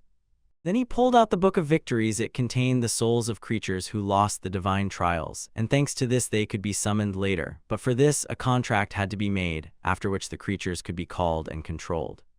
The hero suddenly realized an item of the highest level had fallen out of the chest. Was the monster he defeated really a boss? And at that moment the system window appeared before him again. They reported that the soul of Jiri Maikali was found, and immediately asked him if it should be entered into the catalog. The main character and the girl carefully looked at the message. The boy thought for a long time about the proposal. At that moment, Fafnir wanted to press yes, but asked her to wait. Kai seriously told her not to click on everything she wanted, to which the girl replied that she wanted to click buttons. Then he said she couldn't. She clicked with her finger. Then the book and the hands of the main character rose into the air and began to glow. The boy simply gasped in amazement, and Fafnir was also stunned. Suddenly, the book before them opened to the needed page. There was a photograph of the slain monster and detailed information about it and its characteristics. The main character said that he understood everything, that this is exactly how these creatures were brought. Then he asked again if he could really summon them, and finally said that this book is very interesting. He decided to go through the first level once more and add everyone to the catalog, suggested to the girl to go back upstairs because he wanted to check something himself. She replied that she was hungry and he understood that she needed to eat a lot. After some time, they returned to the first level above ground. The main character sat by the house flipping through a book. The girl asked what he was doing, and he replied that he was going to summon Jira Makalu, whom they had caught. Fafnir aloud repeated the monster's name after him and asked if it was the one he had already dealt with, one with the gigantic nose. Suddenly, an idea occurred to her. She shouted that this was the one her master had killed. In response, they shouted back that ladies do not say the word killed, and she agreed with him, while the boy mentally wondered if she even understood it at all. After that, the hero stretched out his hand in front of him and said that he was calling him from the book on behalf of Kai Heinemann. He shouted the monster's name, Jira McCall, and asked him to be released. Before them on the ground appeared a small disk of light, which grew and grew before their eyes until it turned into a huge sphere of light. After some time, a dead monster appeared next to them. This time it did not look so sinister. Jira McCall first raised his eyes, then looked around, after which he looked at the main hero and asked what was happening. He did not remember such a place where he was. Kai looked at him, exclaimed in surprise that he really appeared. Fafnir called him Long Nose, and the monster asked if he was really a newly minted god. Jira McCall realized that he was his subordinate, and the protagonist confirmed that it was true. He had summoned his soul from the book, and from now on it serves him. The monster categorically refused, then asked what nonsense he had done. He closed his eyes, scratched his head, sighed, and said that the monster still did not obey him. After that, an unbreakable staff appeared in his hand. The main hero's face became angry and bloodthirsty. He told Jeremical that he would go after him. Maybe if he killed him 10,000 more times, he would become more obedient. 51,000 years passed since the beginning of the game, and Jermicala lay on the floor near his house, sleeping and making strange sounds, when suddenly he heard a loud scream demanding that he get up. His eyes snapped open sharply. The main hero got up, scratched his head, and greeted him, to which the monster replied that he understood everything, also wished good morning, and pressed the edge of his hand to his forehead. At that moment, that boy loudly shouted at him that he was moving and speaking too slowly. Even the monster shuddered with fear. The main character swore and said that he had warned him earlier. He should have responded faster. The monster knelt before him and asked for forgiveness for this oversight. Kai asked him what was wrong with him, to which Jirama Kala replied that he was just a dung beetle crawling on the ground. Then the guy asked if these beetles were better than him, and Jirama coldly said that he himself was the most hopeless beetle. At that moment, Fafnir came out onto the porch of the house, yawned and stretched, and then wished everyone good morning. Then the monster again put his hand to his forehead, greeted her, and said that he was a dung beetle. The main character barked at him because he had told him earlier that it was not appropriate to speak like that in front of a girl. The monster was very offended and apologized again.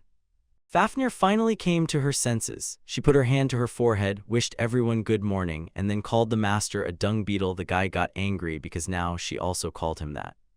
The girl admitted that she was also a dung beetle. Kai shouted at Juru Makalu that because of him they were all beetles now. The monster apologized to everyone again. The main character announced the punishment: 500,000 push-ups, sharply ordered to start, and he immediately rushed to perform them. An hour passed after those events. Jermicala was very tired, drops of sweat were dripping from him, and he was trying to catch his breath. The monster said that he had completed the order, to which the protagonist responded with praise, and then he added that now they would go underground to continue filling the book. Tai stretched out his hand in front of him and said that he wanted to try that thing he found yesterday. Jermicala raised an eyebrow in surprise and asked if it was another item to increase strength, to which he heard a short no. The main character explained that these were the gloves of the divine seal and that he could reduce his strength whenever he wanted. The monster repeated these words and asked if he heard correctly. Kai explained that by squeezing out strength to the limit and nearly dying and then winning, one can increase their stats, but of course, losing can cost one's life. After this, he laughed together with the girl, and the monster thought that something was clearly wrong with his head. The main character entrusted Jiri McCall to clean the house and prepare food for his return. Jiri agreed. When Kai added that Fafnir eats a lot and they are counting on him, Jiri agreed again. Since the beginning of the game, 65,000 years have passed, and the main character together with his companion Fafnir descended to underground level 700. Kai said that there are neither trees nor stones here, only an aloe sky. He looked tired. He also said that this is an empty level, and the girl repeated every word after him, also looking at the sky.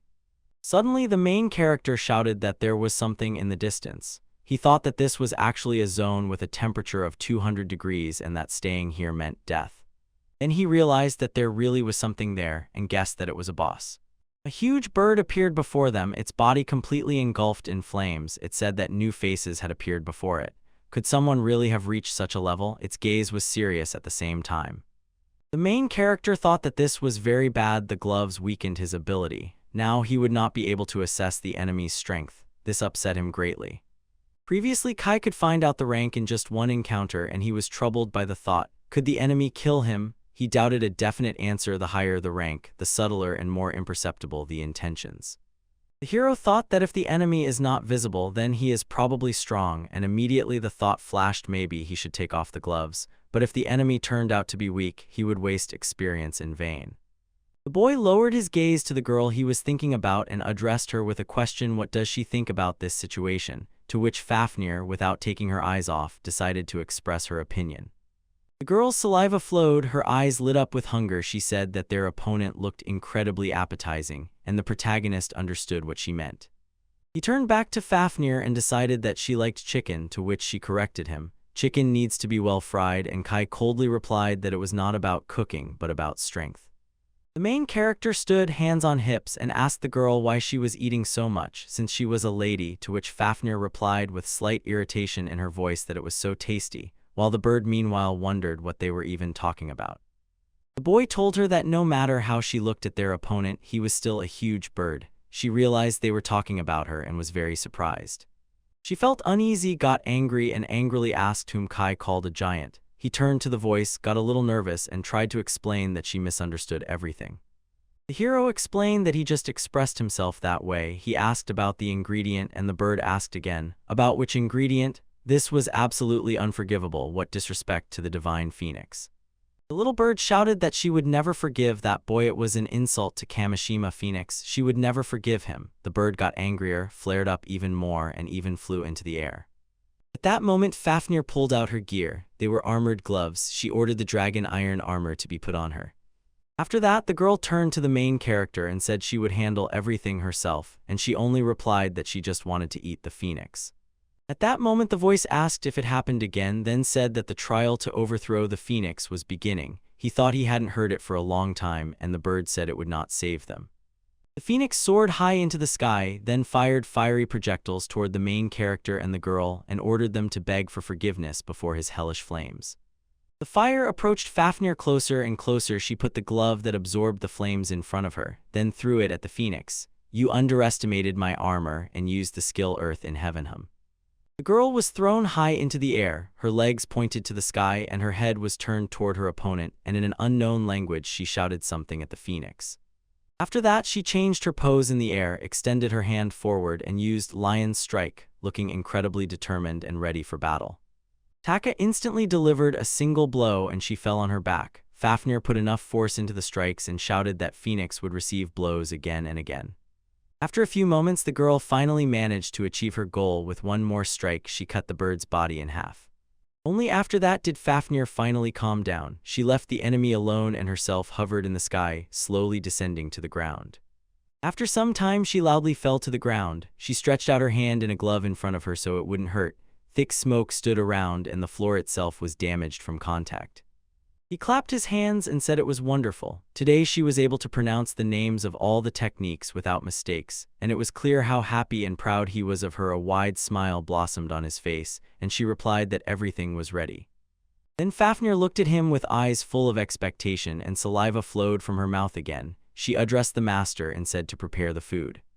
The hero closed his eyes, agreed with her words, and said he would roast it now. The required sword materialized in his hand, and at that moment, seeing light behind him, he turned around. He turned to Fafnir and told her that the phoenix caught fire by itself, to which the girl replied that it was clearly regenerating, but she did not finish. Kai interrupted her, suggesting that the bird was restoring its form. The main hero continued to say distrustfully that the phoenix was regaining its form again, and the girl only replied that she had killed it properly, and at that moment the bird really began to return to its usual appearance. Very quickly, literally within a few moments, Phoenix fully recovered. She apologized but said that she could not be killed, she could be reborn again and again, even if she had been killed tens of millions of times, as long as her eyes shone brightly. Fafnir said that since it happened this way, she would fight the bird again, but the main hero did not let her finish. An anticipatory smile appeared on his face, and he burst out laughing. The boy said that so the phoenix was a bird that could not be killed. He accepted it, said it was the best thing that came to his mind, and began to draw the sword from the sheath, while a voice said that he was very annoyed by such an approach. The main character said that his blood hadn't boiled like this for a long time, so now he would check how indestructible this little bird was. Kai said that first he would tear out his entrails alive, then cut them into pieces, specifying that he would cut down to the pinky fingernail, and at the same time he looked very bloodthirsty. Then he would crush everything and scatter it into tiny crumbs. He wondered how much longer Phoenix would hold its breath, but at that moment a voice like cold water brought him back to his senses. He whispered "Dad," and added that the girl was looking at him. But something struck the main character so much that he dropped the sword from his own height right onto his foot and didn't pay any attention to it at all. The boy began nervously asking what had happened and how it happened. His voice was heavily stammering, and cold sweat was running down his face. The main character saw that Phoenix had turned into a pile of chopped pieces. He said that in this form the bird would really die, and the voice coldly confirmed the bird's defeat and congratulated him on the victory. Fafnir stood nearby and drooled on the floor. Kai was still in shock. He asked if Phoenix was joking, and she replied that she had been reborn. The girl stood nearby holding cutlery in her hands while he fried Phoenix for her. Then he served her the finished dish. She was happy, and the boy himself was doing everything mechanically and was still in shock at that moment. After that, a system window suddenly appeared before him. It said that the soul of the immortal phoenix bird was detected, and asked whether to add it to the catalog. He repeated these words aloud. The main character got terribly angry about this situation. He swore loudly and then punched the wall so hard that he broke through it. Kai asked the little bird where she was immortal, and she only chirped to him. Could she really have given up so easily? Couldn't she have held on for at least 10 years? Then he added that she was a very bad little bird. Meanwhile, Fafnir stood nearby and greedily ate the prepared food. She opened her eyes wide and her mouth in response to the main character's actions, and he immediately realized that he had behaved a little incorrectly. He instantly turned to her, placed his hands in front of himself, and with a gentle smile said that one should not speak like that, then quietly added, "Do you understand me?" Kai said that he showed her how not to do it deliberately, just for her, as a lesson. Fafnir smiled and said that she saw through him and noticed. He got too carried away, to which Kai began to argue and insisted that he just wanted to show her this. The boy told her that she is a lady, but immediately added that saying such words would be a mistake and wanted to hear her opinion. He thought it was a mistake for him too, and asked if she understood him.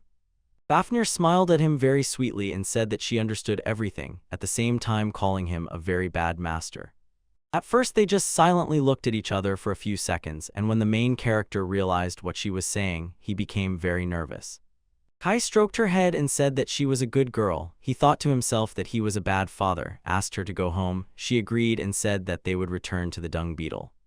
The heroine sat with such an exhausted face, as if a sea of worries and sleepless nights had fallen upon her. Her gaze was empty, her body seemed completely devoid of strength, and she had been in this state for a very long time. Fafa dragon, unusual and divine, a creature full of wisdom and magic. The heroine could not remember why she ended up in the dungeon where she had lived so long. Perhaps someone entrusted her with guarding it. And then he came the master. His appearance was sudden and powerful, like a storm that brought changes to her life and everything around, and he immediately took the main place in her world, which had previously been closed and empty. With one sword strike, the master smashed the wall behind her, impressing with incredible strength and skill. With this gesture, he showed that obstacles do not scare him, and he is ready to overturn any situation. However, the owner seemed very, very frightening. His gaze was cold and piercing, and his presence caused trembling, and it was then that the girl remembered the words that were once told to her. She was told that someone would come someday to free her, and when that meeting happened, she must follow him, trust him, and move forward no matter what. She went to live with the master. Over time, he stopped seeming so scary. A friendship developed between them. He turned out to be kind and knew how to cook delicious food, which became a true comfort for her. For the first time in a long time, the heroine had a conversational partner, someone to talk to, eat well with, and feel safe, and she forgot how deep her loneliness had been. She madly fell in love with her master, and they were always destined to be together. Their days were filled with shared activities. They sought adventures, trained, read, rested, and fell asleep all together, like one big family.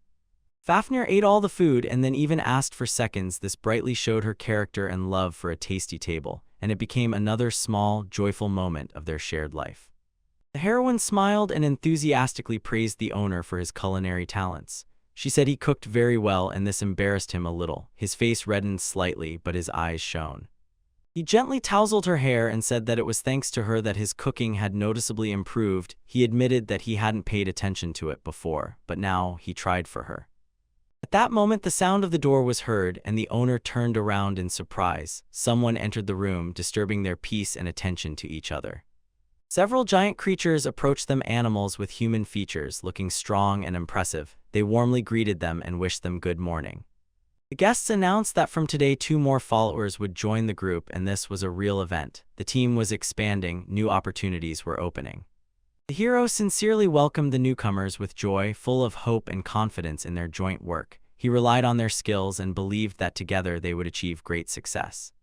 The companions wished the hero a safe journey. He smiled, replied that he would return in the evening, and asked to prepare dinner and a bath that was supposed to be a good end to a busy day. Faf looked at her master with tender, sweet eyes. They shone with devotion and gentleness, like a little creature that had found its place next to a strong protector.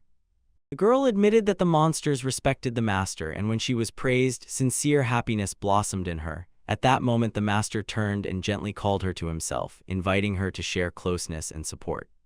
The heroine focused and began to recite a spell, gathering and directing her energy. The spell worked, and she completed the task, an important step in strengthening her power.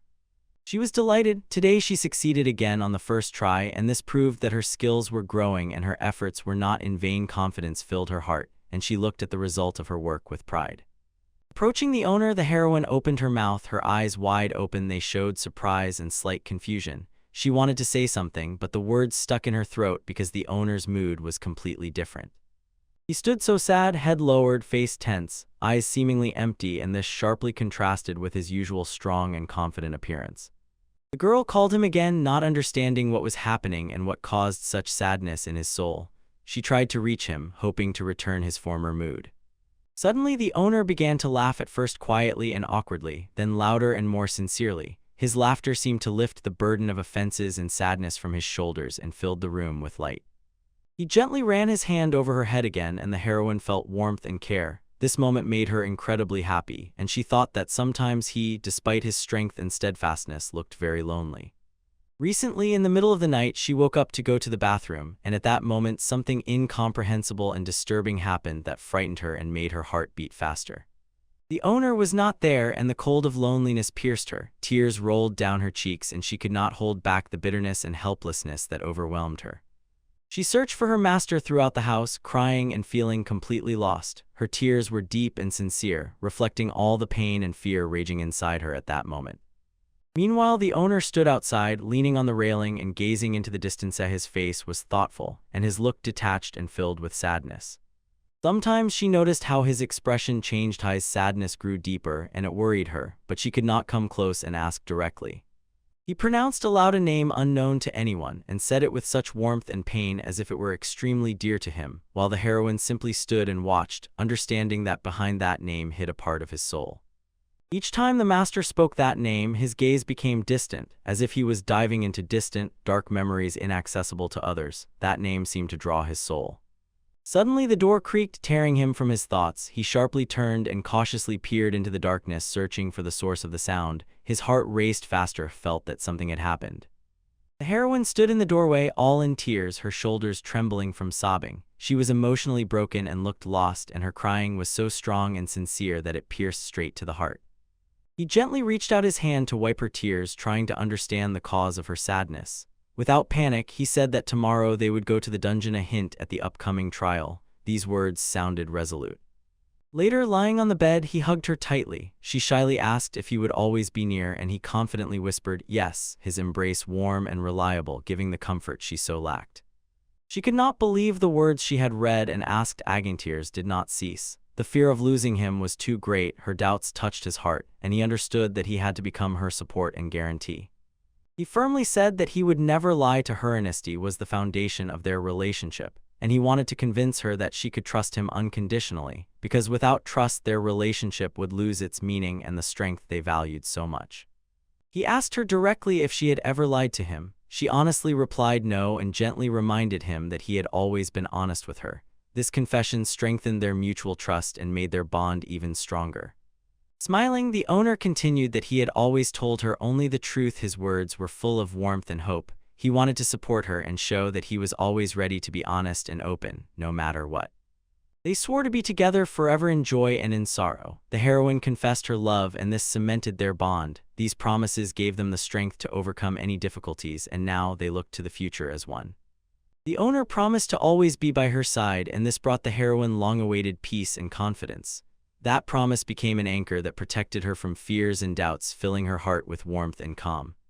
Meanwhile, the divine trial finally ended, and the tension that had been building for years began to release. The fate of the heroes was decided, and their path finally gained new clarity and direction.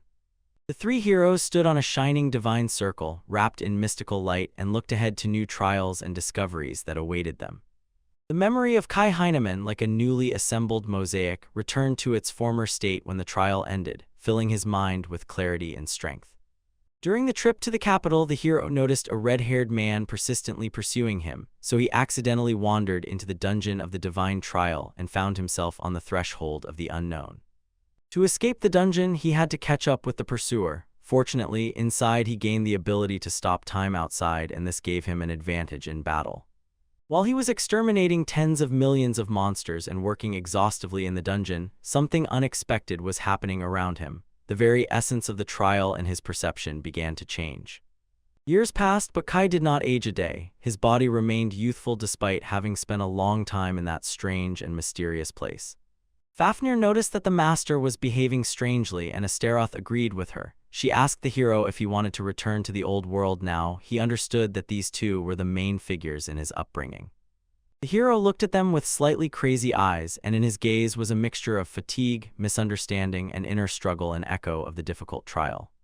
She raised a white flag before him, a symbol of reconciliation and sorrow. Sadness, loss of hope, and inner pain, which was hard to hide, were read on her face. Fafnir quietly warned that someone had come. A new, unexpected guest filled the air with tension, and everyone froze in anticipation. The character said that the hero had nowhere to run. This man appeared out of nowhere, and his appearance meant a new threat or challenge that would have to be faced. Kai immediately understood. Before him stood a red-haired man who had been watching him for a long time, and his appearance unsettled the hero from wariness to slight surprise.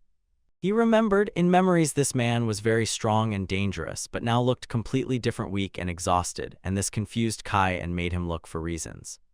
The young man, brazenly sticking out his tongue, asked the hero if he had come with friends. It was clear from his voice and gaze that he deliberately tried to irritate or scare him. He called the heroines allies and funny girls, and this greatly offended and angered everyone nearby. Dissatisfaction and readiness to retaliate against this impudent one were read on their faces. The allies were ready for battle and were already about to attack, but the hero stopped them with words that he would deal with the red-haired man himself. This eased the tension and showed his confidence. The hero said he wanted to ask the stranger a few questions and was confident that his gloves with the divine seal would help, and the stranger asked him if he realized what situation he had gotten into. The heroes began to argue, each trying to prove his point, and the stranger contemptuously declared that it was not even worth wasting a sword on Kai. He was too weak for a fight. Tension grew, and the words sounded like a challenge that was about to ignite. Suddenly, a sharp, piercing pain shot through the stranger's arm. He cried out in surprise. His scream rang tensely through the area, and this instant defeat stunned everyone. His scream echoed through the forest, alarming and full of fear. Waves of horror and pain played in his voice, which made everyone around wary, as if the very sound awakened something ancient in these lands. Suddenly, three enraged wolves lunged at the hero. Their teeth gleamed in the light, and their eyes burned with a thirst for blood. They rushed swiftly, ready to tear the enemy to pieces in an instant. It was a serious attack. Kai instantly demonstrated true sword mastery. His movements were agile and precise, fast and flawless like a dance, and every swing of the sword brought death to the enemy. His opponent, impressed by Kai's skill, called him a monster and warned others not to approach. This nickname combined fear and respect for the hero. Despite the warning, the hero continued to fight, using the deadly line, a technique that could instantly destroy the opponent. This technique was precise and lethal, leaving the enemy no chance. The deadly line instantly shattered the enemy, and the allies sincerely rejoiced at the victory. Their joy and pride for Kai filled the room with warmth and support, and this moment became a symbol of unity and mutual respect. The red-haired man wore the insignia of the Imperial Squad, a symbol of high status and belonging to an influential group, and this insignia immediately made him a dangerous enemy, evoking respect and fear in all who saw him. This concerns an aristocrat factionist from the Empire of Emilia who treacherously planned to kidnap the first Princess Rosemary Lotto Emilia, and this vile plan threatens peace and stability.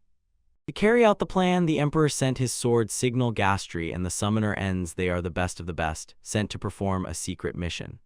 The hero thought about Princess Rose and felt a deep responsibility for her safety. It seemed to him that the fate of the kingdom depended on his protection, and he was ready to risk everything for her. Unwavering determination lived in his heart. His ally returned to him with a question, seeing a shadow of anxiety on his face. She asked if he was thinking about something bad, trying to support and understand his feelings, and her care was sincere and warm. The hero said he wanted to fight with the Imperial sword to prove his strength and protect his family. His words blazed with determination and courage, revealing an inner struggle and a desire for justice. The guys quickly came up with a plan. They had to act lightning fast and distract the Imperial troops. They knew time was against them and every second counted, and this could only be resolved with courage and tactical thinking. The hero tasked the locusts with killing their opponents without hesitation. He knew that having no shelter was the key to success in this war. The team had to act quickly and precisely, leaving the enemy no chance. The ally thought that Kai had tamed the monsters from the dungeon. It was a completely unexpected move. Such an ally could change the course of the battle, bringing an advantage and strength that was hard to predict. He summoned grasshoppers. There were so many of them that the battlefield seemed to be plunged into darkness, and these creatures stood ready to carry out the order and mercilessly destroy all enemies. Kai sharply ordered the horsemen to fly forward and crush the enemies. They took to the air. These fast and agile creatures, and with a roar crashed down on the opponents, leaving them no chance. They rushed swiftly and purposefully, ready for an attack that could not be stopped. Their fury was terrible and deadly. Grasshoppers began gnawing people, tearing apart the defense of the opponents. They were ruthless, delivering devastating blows and frightening the enemy with their numbers and fury. They even attacked angry dogs and bit people on the hands. Their aggression knew no bounds, and no one could stand against these small but dangerous creatures. In Princess Rose's tent, they heard noise and commotion. Something was happening outside the walls. Anxiety was growing. People began to gather, preparing for a possible threat. At that very moment, another girl screamed, warning of an enemy attack and urging to prepare for defense. A troubling time was approaching, and everyone had to be ready for battle. The heroine asked Anna who their enemy was, and Anna grimly replied, "It is the people from the Empire, and among them is a traitor." Because of this, danger and distrust grew in the camp. Determined to get out as quickly as possible, they left the tent and saw a large crowd of people preparing to storm it. Was a serious challenge that required decisive action. Lord Frankton stood out from the crowd. He twirled his mustache and smiled smugly, radiating confidence and power, and his gaze was full of hidden intentions. Anna became the shield and support of the princess, ready to rush into battle to save her queen from the looming threat. The hero said that if the princess married the third prince of the empire and he took the throne, the homeland would be safe. It was a practical, balanced decision to save the kingdom. Lord Frankton replied that he would do everything in his power for the good of the kingdom and the future, but the people around him did not believe him. The princess shouted at the lord, accusing him of betrayal, unwilling to accept a plan that contradicted her beliefs and honor. At that moment, a mysterious man appeared and declared that he would not let these plans come to fruition. This introduced a new intrigue and intensified the conflict. The girls saw Arnold the leading knight confidently walking towards them. His serious gaze and upright posture commanded respect. At this dangerous moment, he was an important protector of the princess.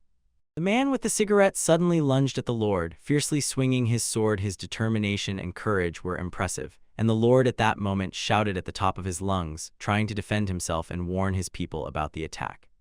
But at the most critical moment, another young man interrupted the attack by standing in the path of the sword. His resolute and cold gaze prevented Arnold from delivering the blow, and an unexpected tension instantly grew in the air. The young man looked at the hero with confidence, not allowing the ruler to be killed. Calm but unwavering in his intentions, he clearly made it known that he would not retreat and would not let the fight end as easily as the hero wanted. The young man rejoiced at meeting a worthy opponent and introduced himself as Zignal Gastria. His confidence and calm spoke of considerable experience and strength, so everyone immediately focused their attention on what was happening. The character asked if this young man was really the current sword of the Empire. Trying to understand exactly who he was dealing with, this was a decisive moment, because the answer would determine the further battle tactics and the outcome of the event. The heroes clashed in a duel with swords. Their movements were swift and precise. Skill and determination filled the air with tension. Every strike could be decisive and turn the course of the battle in any direction. The girls watched the fight and wondered if these boys were equal in strength and skill. Their gazes were filled with anxiety and admiration because the fight was bright and fierce, like a real confrontation. At that moment, a serpent appeared out of nowhere, opened its jaws, and prepared to deliver a deadly bite. Its appearance made everyone freeze, as the sudden threat could turn the tide of the entire battle. The snake lunged at Arnold, trying to bite him on the neck. But the knight noticed the attack in time and met the serpent with a terrible, frightening gaze that stopped the predator and instilled fear in all present. He asked mockingly if such methods could really scare him, but his gaze was so piercing and frightening that the opponent seemed frozen with surprise and fear, not expecting such a reaction.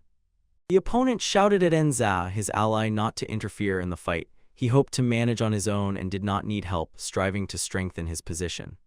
He responded decisively that now was not the time for such tricks and interventions, insisted that they stick to the strategy and focus on the main task, and it was his calm that helped maintain order and discipline amid the chaos of battle.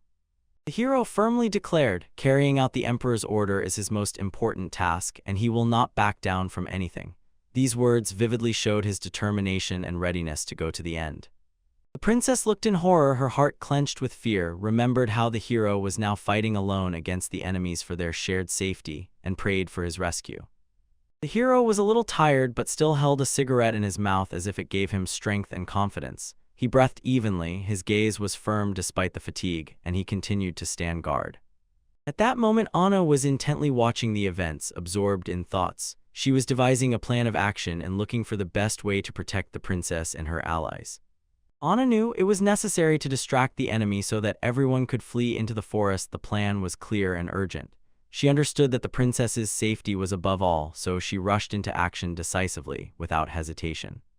Now the princess's safety was the most important, everything else receded. The heroes knew that any mistake could cost her life and the entire kingdom. Suddenly, a stranger appeared from behind and grabbed Anna by the neck, declaring that she would not escape. His grip was strong and threatening, and the girl instantly felt the danger looming over her.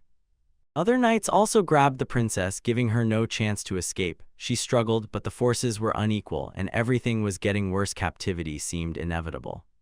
At that moment, Enz turned around and coldly told the heroes that they could do whatever they wanted with the girls. His words were cruel and merciless, as if he had turned away from human morality for the sake of completing the mission. The girls tried to break free from the tight grip, screamed and fought in vain. The knights held them firmly, not allowing a step aside, and fear gripped their hearts. The heroines could not understand how the knights could betray their country and cause pain to their people. This internal split only fueled their desire to fight not only with swords but also morally against betrayal. The princess screamed for help. Her voice broke through the drawn-out silence filled with tension and fear. She desperately wanted to save her friends and herself, but it seemed as if no one heard her cries. Suddenly something strange happened. As if from nowhere, something struck the hero who was holding Anna by the neck, and his head was instantly severed. This unexpected event shocked everyone and instantly changed the course of events. The same happened to the knight holding the princess. Suddenly someone appeared from behind and cut off his head. It was Kai, decisive and swift, her protector. The princess saw with horror and surprise that her attacker had just been killed. Her eyes widened in shock, her heart beat faster, and the rescue was so unexpected that she did not immediately believe what was happening. The knight's body began to fall to the ground, slowly swaying in the air, and the princess froze in place, stunned by what had happened. She could not immediately comprehend that the danger had passed thanks to Kai. She realized at that critical moment it was Kai who managed to protect her, and this forever changed her attitude towards him. Everyone who reaches the age of 13 receives a divine blessing, a gift that turns fate upside down, determines a person's strength and path, and opens doors to great deeds. Some are given a sacred sword, a weapon of light and justice that fills its owner with the power to protect the weak and fight for truth, and those who have such a sword become heroes and defenders of their people. Others receive the King of Spears, a symbol of power and might, a weapon with an ancient history that grants incredible strength and strategic advantage in battle.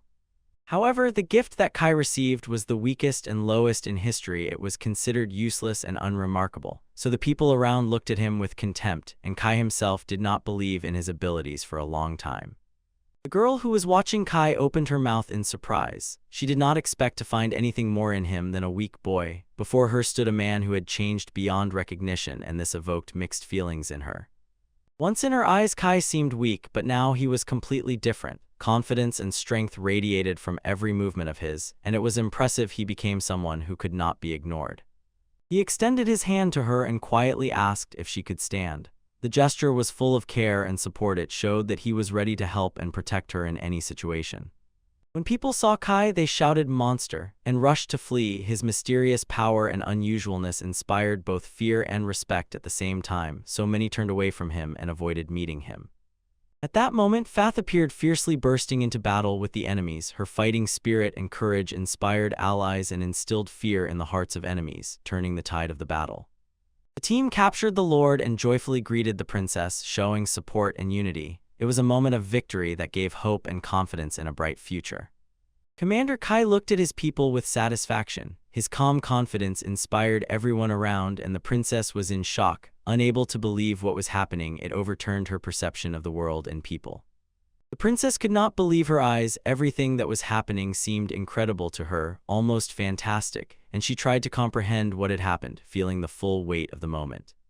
She had always heard about Kai from her friend Rena, who called him a weak boy. These stories had long taken root in her mind, but now everything began to change sharply.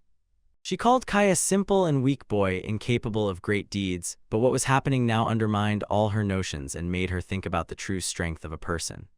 The princess still could not believe her eyes. She was in complete shock from what she saw. Everything seemed incredible and completely unlike reality, and her heart was pounding wildly. She rushed to scream at the top of her lungs, calling Arnold and Anna for help. Her voice was desperate and piercing. She tried to wake her allies and draw their attention to what was happening because she was frightened and worried. Healing slimes summoned by Kai were swirling around them all. These magical creatures healed wounds and restored strength, giving hope for rescue and victory, and gradually the exhausted fighters began to regain their power. Arnold was shocked at how quickly the slimes healed his wounds. He could not believe such a miracle, began to value their magical support much more, and his fighting spirit was firmly strengthened.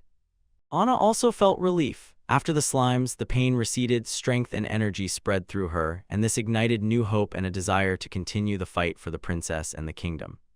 The girls were very happy because of the rescue and help, and the hero was also glad because he was able to support friends and allies in a difficult moment. This strengthened their unity, faith, and contributed to success. The man asked Kai with admiration if he really could summon these slimes. He was amazed by such a powerful ability and its effectiveness in battle, and his interest was sincere and full of respect. He replied that the slimes were his friends and allies. He turned to the Lord and sarcastically asked what a pathetic spectacle he was arranging here, openly showing his contempt and confidence. Two of the master's allies decided that holding one girl was a trifle, so they would do everything themselves, not relying on chance. This overconfidence only revealed their pride and ignorance of danger. The boys shuddered upon seeing that the Imperial soldiers had returned. The danger increased, and they began preparing for a new, even more serious battle. The time of trials had come. At that moment, Kai noticed an alien swordsman, a mysterious and dangerous opponent whose appearance could change the course of the battle. Kai's eyes narrowed as he prepared for the new threat. The hero proposed to fight Kai. A tense confrontation began, on which the outcome of the entire battle could depend. The tension grew, and everyone awaited the decisive fight. Kai could not understand why that man was so agitated, and took the meeting so seriously. His own calm sharply contrasted with the opponent's fuss. He ordered Ents not to interfere and explicitly said that he himself intended to kill the hero. His determination and rage were evident in his eyes. He was not going to retreat. The young man explained that all this was just disappointment for him, as if the whole conflict was not worth his efforts and emotions, and this only intensified the drama of their clash. Arnold shouted at the top of his lungs, warning that it was dangerous for the princess to stick her head out. He immediately rushed and stood with his body in front of her, a living shield against possible attacks. The opponent did not understand what Kai was doing at that moment. The boy suddenly grabbed a stick lying on the ground, preparing either to attack with it or to defend himself. His gaze was piercing and his movements were lightning fast. Kai decided that the opponent was too immature and not even worth pointing a sword at. He felt superior and stronger, considering him weak and unworthy of serious attention. This contempt enraged the hero. He instantly reacted sharply. Anger flared fiercely and forced him to act decisively and assertively. Now he was ready to prove his strength and respond worthily. He instantly rushed at Kai with a sword, attacking with furious speed and power. The strike was sharp and lightning fast, leaving no time to prepare and forcing the enemy to retreat or parry the attack. Kai easily brushed off the blow, demonstrating all his skill and confidence in battle. His movements were precise and lightning fast, deflecting attacks almost effortlessly. He continued to deflect the swift strikes, giving the opponent no chance to break through the defense, and his resilience and agility were at their peak, eliciting admiration from the spectators. Suddenly, the heroes scattered in different directions, pushing each other away. This separation changed the dynamics of the fight and gave each a chance to reconsider strategy and prepare for the next exchange of blows. The girls watched the fight mesmerized. They were surprised that one of the heroes fought not with a sword, but with a stick. It looked unusual and intriguing, adding mystery and tension. The opponent's strikes didn't even touch Kai. He was invulnerable to these blows, and his calm and confidence only grew, further stunning everyone present.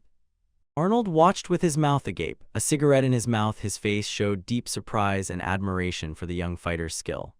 He thought that the boy's leading hand was incredibly skillful. Such technique and weapon control could not have appeared without years of training and experience. A chasm of tens of thousands of years of training lay between the heroes. This distance made the fight completely uneven and clearly showed the huge difference in mastery. The princess believed that the boy's true gift was not in strength but in hard training and tireless work. He proved that even a weak gift can be transformed into a powerful weapon through perseverance and experience. When the hero fought Kai, he realized he was losing. Confidence began to crumble, fear gripped him. The enemy turned out to be much stronger and more skillful than he seemed. Kai skillfully and lightning fast struck with the stick. The sword flew out of the opponent's hands. This unexpected move confused the enemy, deprived him of his main weapon, and turned the tide of the fight. The opponent froze at the youth's antics. He was bewildered and could not believe he was defeated so easily. This severely undermined his self-confidence. He opened his mouth and sweated. He did not expect to lose. His pride was shattered and he felt humiliated before everyone watching the fight. The hero proclaimed that out of respect for the Emperor's sword, he would spare Kai and not deliver a fatal blow. It was a gesture of honor and pride despite the defeat. Ian watched as events unfolded and sighed, realizing the situation was getting out of control. He worried about the future and the possible consequences of this battle. The hero screamed in humiliation and anger, unwilling to accept defeat and his own weakness before the opponent. The antagonist began to think that this man needed to be killed, and Kai too, because both had become too dangerous, especially the young man with his magic. He started weaving a spell, preparing for the final attack. He summoned a very stylish fire spirit to burn everything around and destroy the enemies. The flames instantly burst forth, filling the air with heat and a sense of danger. The hero stood in horror and confusion, not understanding exactly what Ents was doing and how strong his magic was, while the bright tongues of flame engulfed everything around, turning the space into a hellish vortex. Kai confidently said that this pitiful flame was no match for him. He summoned spirits to put the fire spirit in its place and stop the destruction. And then the real battle began, a clash of elements and forces, in which the fate of every hero and the entire kingdom was decided. The spirit summoned by Kai confidently said it would fulfill any wish of its master. Its voice was deep and commanding, as if it already saw how everything would end. No one doubted the spirit was ready to obey the order and help Kai. Kai effortlessly grabbed the spirit with one hand, showing incredible strength and control over his magic. His movements were fast and precise, full of experience and confidence, and this simple gesture impressed everyone. Holding the book in his hand, he thoughtfully flipped through the pages as if searching for the necessary information or spell. The book was a source of knowledge that helped him control magic. Ins noticed how Kai focused and remarked, "If you reach the empire you will be rich and respected." It was an attempt to tempt him, luring him with promises of fame, wealth, and power. In response to the threat, the hero instantly cut the opponent in half. His strike was swift and precise, leaving the enemy no chance. This act showed that Kai would not tolerate betrayal and would not listen to those who use people. He said with contempt that there was no point in listening to someone who uses his people as bait. He rejected flattery and manipulation because he valued honesty and justice, and his words conveyed an unwavering character. Kai addressed the allies. "There is no need for rebellion here, we must move forward." He called for maintaining calm and focus to avoid unnecessary conflicts, and his leadership inspired the team. The ruler stopped them and said that the hero must come under the command of the future king. It was a proposal of alliance and cooperation, hope for support and strength, uniting for the future kingdom. The hero coldly replied that he had no intention of coming under the king's command, rejected the proposal, and showed his independence and determination. His own goals and beliefs were more important than political games. Anna, observing what was happening, heard that the royal family was considered pests. Her gaze turned. Distrust and rage awakened in her, and she realized that power often serves oppression and destruction. She shouted fiercely at the hero, demanding that he watch his words. Mocking the Carey family was unforgivable. Her voice was firm and threatening, warning of severe punishment, and no one dared to challenge her because the family is the foundation of power. The princess declared herself and stopped the quarrel. Her resolute voice echoed through the room and silenced everyone. She demanded respect for the family and insisted on ending the insults. She whispered that everything was fine. For the first time she met a like-minded person, and it gave her hope and peace. Finally, there was someone who shared her views and dreams, and her heart was filled with warmth. The princess confessed that she dreamed of building a better state together with him. The hero asked if she was ready to give up her title for this, and she decisively replied that she was not afraid of change and was ready to renounce her duties. She declared Kai her royal guardian and entrusted him with her safety. This surprised everyone. No one expected such trust, but the princess was convinced that Kai was the best choice because he was honest and strong. Everyone was shocked by her decision. No one in the court deserved trust. The princess explained that among the courtiers there were no true protectors, and the hero was the only exception. It was a bold step that clearly showed her determination. She said that Kai would become her guardian, and if he agreed, he must kiss her hand. This gesture became a sign of loyalty and the beginning of a new alliance. It signified respect for authority and readiness to take on the duty of protecting the princess. They looked at each other. She was smiling, he was serious. Hope shone in her eyes, and Kai's gaze spoke of determination and readiness, and between them arose a special understanding that promised a strong alliance. Kai squeezed her hand in his, quietly showing his consent and respect. This simple but important gesture confirmed his determination. He was ready to serve and protect her, no matter what. He said that until she found a true guardian, he would pretend. His voice was firm, slightly broken by emotions, and he promised to be near to protect and support her until she found her protector. Kai added that he was ready to play this role, and the princess froze in surprise. She did not expect such determination and loyalty, her heart filled with gratitude and faith in the better, for now she had a true protector and friend. They shook hands, and the princess said she relied on him. This gesture became the beginning of a new alliance, full of hope and determination. Promises were made, and now their path was connected by a common goal. The princess shone with happiness. The girls began discussing their plans and hopes. Their conversations were full of dreams about positive changes. There was a sense of a bright future all around. The princess sincerely believed Arnold's letter. She knew his honesty and reliability. His words instilled confidence in her that the situation was under control, and this letter became her support in difficult times. Her hand quickly ran over the paper, writing an important letter to Rena, her close friend, and every word trembled with care and anxiety. She wanted to warn Rena about the approaching danger and ask for help. The letter detailed Lord Frankton's attack, his cruelty and suddenness. The princess wanted Rena to be alert and cautious, knowing about the enemy. This message brought anxiety but also a spark of hope for rescue and support. The princess wrote with admiration about how her childhood friend Kai dealt with all the imperial soldiers. It seemed incredible and inspiring to her, and she was proud of it. They were sitting in a cafe with a young man, and the princess thought he was a very reliable person. His calm and determination inspired trust, and his actions showed true courage. The city was relatively quiet, and everyone lived their own life. The heroes stopped at a tavern where after an exhausting day they finally rested. Here they could restore their strength and gather energy before the upcoming trials. They talked and learned that they would have to stay here until the situation calmed down. The temporary lull allowed them to rest and think over plans for the future, but anxiety did not let go. The unknown awaited ahead. The princess sincerely said that she was very happy Kai agreed to become the royal guard. For her, it was a sign of hope and support, an important pillar in difficult times that inspired confidence. Kai pondered, did he agree because he felt responsible to protect Rose? After all, she was Rena's friend. This thought gave him even more courage and meaning in his actions.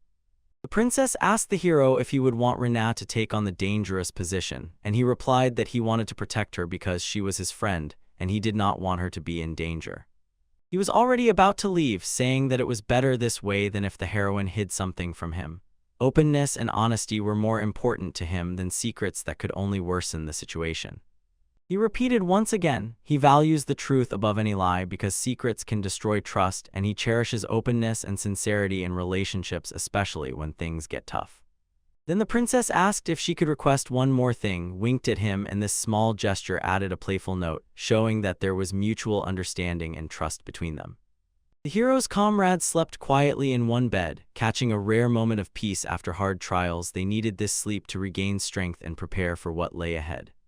He suddenly opened the door and shouted loudly to wake them up. His unexpected appearance scared the girls and they flinched in surprise. Such awakening was abrupt but necessary. He announced that they were setting out to explore the city and do some shopping. The plan was simple but important, to scout the situation and gather everything necessary for the upcoming trials. One of the allies' eyes widened. She was shocked. She had just woken up and did not expect such a cheerful start. Her surprise and slight confusion reflected the suddenness of the situation. Wiping her eyes, Tot asked doubtfully whether Astaroth was really a girl. Surprise rang in Tot's voice as Astaroth's appearance could be confusing, and she wanted to be sure because she knew how important it was. The sweet girl left the room, rubbed her sleepy eyes, and kindly greeted Rose with a good morning. Her gentle voice filled the room with warmth and coziness, creating a feeling of care and friendship among the characters. The princess smiled in response and also wished the girl a pleasant time working in the kitchen, and while brushing her hair, asked if Ta could help Kai run around the city looking for ingredients for the cake, a small but important sign of care and foresight. The girl lit up with joy upon hearing the word cake and became even happier learning that Ta could cook. This added fun and pleasant anticipation, lifted the mood, and brought the group closer. Kai addressed Nimia and confidently said that he entrusted him with protecting the princess. He trusted Nimia and was sure that he would keep her safe, and this decision became an important step to focus. The heroes left the house and set out to explore the city. They wanted to see the situation, understand who lived here and how they lived, and the walk promised to be useful for gathering information and preparing for future events. The princess and Anna talked about whether everything would be all right. Their conversation was full of care and anxiety, and they hoped that everything would work out and the danger would pass by. Papra is a city in the middle of a large forest where hunters from all over the world gather. Trade flourishes here, and this place lives its own special life, full of the hustle and bustle of markets and the sense of nature. It was a free place where beast-like creatures gathered. Here they felt free and safe, and the city's atmosphere radiated friendliness and diversity. Kai's mother, a huntress, often said that she dreamed of coming to the city. She spoke about Papra with special warmth, describing it as a place of strength and comfort where one always wants to return. The hero recalled those moments with warmth and a smile, his heart filled with light when he thought about his mother and her dreams.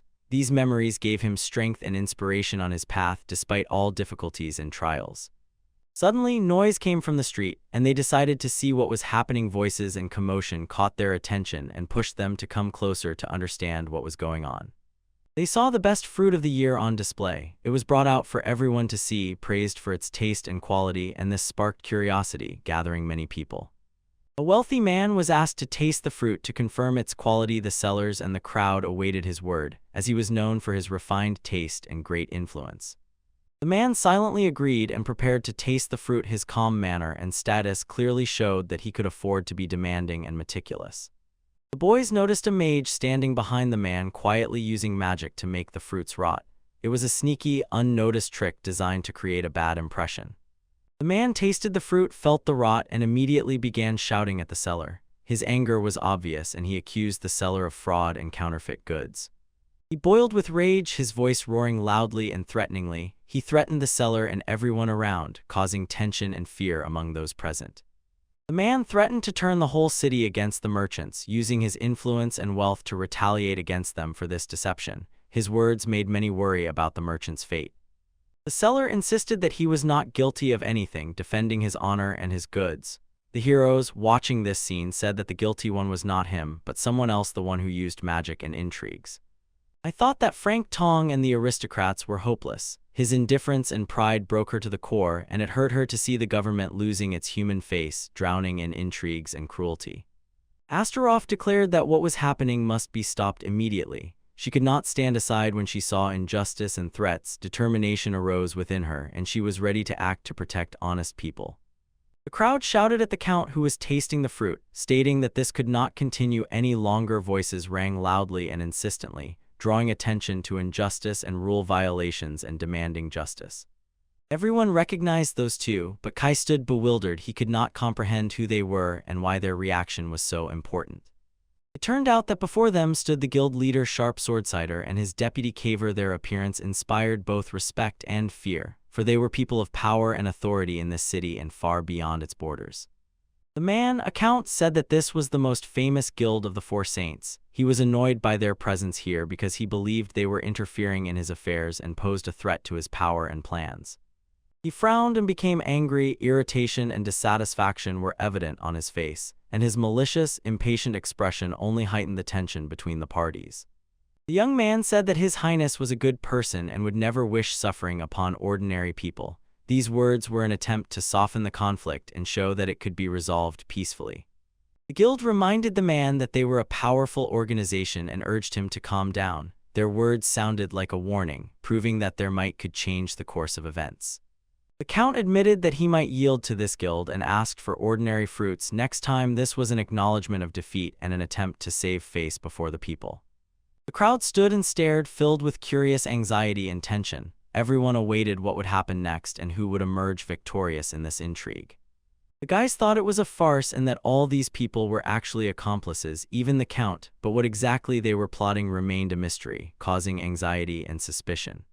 Suddenly Dogfin rushed somewhere, howling and looking around warily. His behavior instantly drew the hero's attention, who rushed to find out the cause of the alarm, feeling that something important was happening nearby. The hero saw the crowd mocking a young man who looked more like a beast. He stood alone against people who were clearly displeased with his appearance, and the tension grew. Everything could explode into a fight. The young man began arguing with his tormentors, trying to defend himself with words. He did not want to give up and stubbornly proved his truth, although they were much more numerous. The crowd began to push him, and all his fruits scattered on the ground. The attackers became even angrier, and the young man felt completely lost and helpless. At that moment, a bald young man approached him and, clenching his fists, offered help, and his determination and readiness to fight immediately showed that everything could quickly escalate into a clash. The bald man shouted when he realized he was facing a group of parasites who only knew how to cause trouble for others. His voice sounded threatening, as if warning of danger. All the fruits flew apart and the beasts, like young men, rushed to catch them, hastily gathering them back. His efforts were in vain, but he did not give up and tried to save at least part of the harvest. The bald man rudely crushed a fruit with his foot and said that as long as that boy's family was alive, they only caused trouble. His words hurt and were harsh, and this tore the young man apart from the inside. The young man believed that he and his father grew the best fruits and could not cause problems. He wanted to become as strong as the hunters, but the bald man clearly wanted to suppress him and was ready to step on his head. The boy saw that the dog stood up for his defense and felt unexpected support. He was surprised and glad that such a loyal friend was ready to stand up for him in a difficult moment. The dog growled, truly defending the boy, showing courage and readiness to fight, and this impressed the young man because he did not expect such loyalty and strength from a small animal. The attackers did not understand what kind of dog stood before them, so they wanted to crush it to break the young man's resistance. Their cruelty and aggression knew no bounds. At that moment, Kai appeared and sternly ordered the dog not to release flames in the middle of the city. He realized that magic in front of people could cause big problems, so he instantly took control of the situation. The attackers, hearing the young man's shout, turned around and saw the rest of the hero team approaching him. The tension sharply increased, and they wondered whether it was worth continuing the fight at all. The dog spoke to the team, which greatly surprised the violators. He was told not to interfere in local affairs and warned about the consequences of interference. This added mystique to the situation and showed the strength of the allies. Suddenly, Kai kicked one of the offenders. His strike was filled with determination and strength, and this unexpected attack caught everyone by surprise. Everyone froze in shock, turned to Kai, and opened their mouths in astonishment. No one expected such a sudden and powerful reaction. The ball defenders shouted that they needed to attack, trying to ignite resistance, but the hero had already begun casting a spell, preparing to protect himself and his friends. Kai decisively declared that he would deal with everyone very quickly. His confident voice sounded threatening and convincing. It was clear that he was not going to waste time on empty talk. His magic was so powerful and dazzling that the offenders, feeling it, involuntarily covered their eyes in fear and pain, and the magical flow burst from Kai like a tornado, ready to sweep away all enemies. The boy who was bullied opened his mouth in surprise. Kai's magic was so powerful and sudden that he could not believe his eyes, his heart filled with hope. He swiftly dealt with all the attackers except one, the liveliest. The latter froze in fear before Kai, who was ready to continue the fight. Kai told the boy to thank the dog for protecting him, and he himself began healing him with slugs. Magical energy slowly restored the boy's strength, relieved pain and fatigue while the allies watched. He ordered his comrades to take the boy to a secluded, cozy place where he could rest and recover. This was necessary to protect the child and give him time to recover from the experienced stress. The allies asked how Kai himself planned to act. They wanted to understand what strategy he had chosen and how he planned to handle the situation. Kai, distracted by the main culprit, said he would take him to the boss. This was a hint that he wanted to squeeze information out of him or negotiate with influential people. The hero said that the city seemed soaked with internal impurity and propaganda. He felt that something was wrong here, that evil was hiding behind a mask of decency. His words made everyone wary. Meanwhile, the princess was baking pies and treating the guests. Every piece radiated her care and warmth, and the smell of freshly baked pastries filled the house with coziness and joy. The guests accepted the treats with gratitude.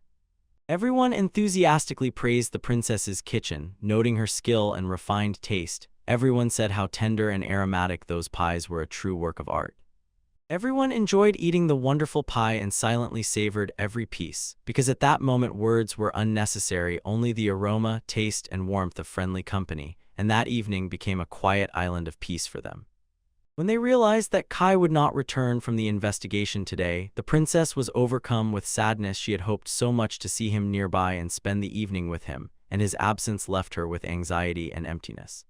The princess sincerely wanted the hero to taste her pies. It was a recipe he had given her, so they became special and filled with warmth. Faut asked Rose to make more because she wanted more. These were sweet, touching moments when children allowed themselves to rejoice and trust, opening up to each other through simple desires and friendly warmth. Anna began to shout discontentedly, pouring out irritation and anxiety. Her voice grew louder, and in it was heard concern for the princess and fear about what was happening around. The princess looked at Anna slightly disapprovingly, as if reminding her that bad remarks and negative words are not the best way to solve problems. Anna angrily scolded Kai, accusing him of putting the princess in danger and dragging her into trouble, and was clearly upset, not hiding her feelings at all. Kai calmly apologized for disturbing the peace and, trying to calm those present, continued his speech, explaining the situation in more detail and reasonably. He said that aristocrats connected to the royal family were involved in the deal, which complicated the situation, making it extremely important and highly delicate. The princess listened attentively and was very surprised. She realized that the matter was much more serious than it seemed at first, and her help might be needed. She asked Kai how exactly she could help in this matter, and it was clear that she was sincerely ready to support and join in resolving the difficult situation. Kai said he wanted to call the beast people to a meeting to unite them, discuss current problems, and find solutions. At that very moment, the bug began to explain something.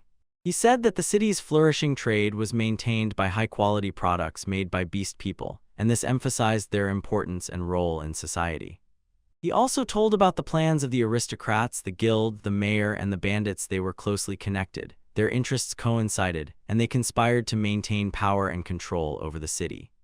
Their common goal was to drive the superhumans out of the city to preserve power and prevent changes. They saw the beast people as a threat to their influence and were ready to do anything to get rid of them. The incident with the fruits became proof of their betrayal. Machiko was used to deliberately spoil the harvest, frame the beasts, and sow distrust among the residents and authorities. The Count was confident that no one would guess about his conspiracy with the guild. He considered himself cunning and cautious, sure that he could hide his true intentions and manipulate the course of events.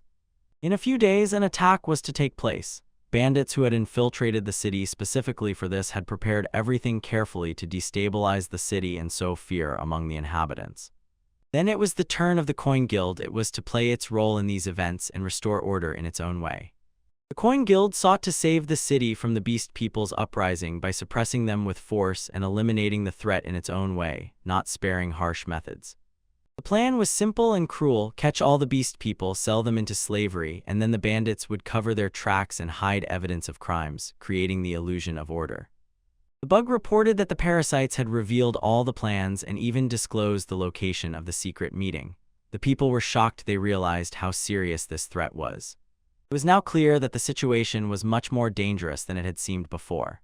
Beelzebub the Bug was a loyal subject of Kai and a true master of interrogations and torture. His methods were cruel but effective. He extracted important information from enemies, exposing their plans and weak points. Thanks to him, the Allies gained an advantage in difficult situations. Beelzebub tortured prisoners, extracting all the details about the beasts and where they were hiding. He spared no one under the pressure of pain and fear. They spoke only the truth. The people were shocked when they learned that the guild was preparing to attack and frame the Beast People to drive them out of the city, and this sowed distrust in the authorities and fear that violence would destroy peace. The girls listened to the story, and Anna warned that little time remained before the arrival of the troops. The princess resolutely declared that Kai would take control of the situation and protect the city, instilling hope and confidence in the hearts of those present. Everyone was shaken by what they heard. Fear and anxiety pierced every heart. The threat was real and inevitable, and everyone understood a difficult trial lay ahead, which few would endure without losses. The young man remembered that his parents had already broken down from anxiety. Constant stress and fear for the future undermined their health, leaving the boy alone with a heavy burden of responsibility and hope for the better. He became sad. He realized that no one would believe in the horror that was coming, and loneliness with hopelessness overwhelmed him, but deep in his soul he was not going to give up and sought to fight for justice. At that moment, someone gently lifted his head, supported and calmed him. It was Kai, whose warmth and presence like a small ray of light broke through the darkness of the looming threats and gave the boy strength to continue fighting. Kai asked the boy what he wanted and how he could help. His care and attention showed that he was not just a leader but a true friend, ready to support in the hardest moments and help cope with difficult trials. The boy clenched his fist, gathered his strength, and spoke with a voice trembling with determination. He was ready to fight for his future and protect his loved ones despite all difficulties. He loudly declared that he would not allow their fruits to be exploited and used for evil. He sought to protect the city and the beasts from those who wished to harm and destroy their lives and safety. Everyone held their breath upon hearing these words and turned their gazes to the young man. His courage and determination inspired those present, proving that even one person can become a symbol of struggle and hope in the most difficult moment. The beast-like creatures nearby unanimously sided with the boy. It was not just verbal support, but the power of true unity, capable of changing the course of events and protecting them from the approaching threat. Hearing the encouragement, a tear rolled down the boy's cheek, a tear of relief, hope, and confidence that they were not alone in this fight. Now they had the strength and faith to resist the enemy and preserve their future. A commotion arose around. People nervously whispered and bustled around the room. Kai calmly said that all this noise was due to the influence of the boy's family. The boy's name was Sira. Sira wiped away tears, trying to hold back emotions after everything that had happened, and thanked Kai, his senior comrade, for help and support. His voice trembled, and his eyes sparkled with sincere gratitude.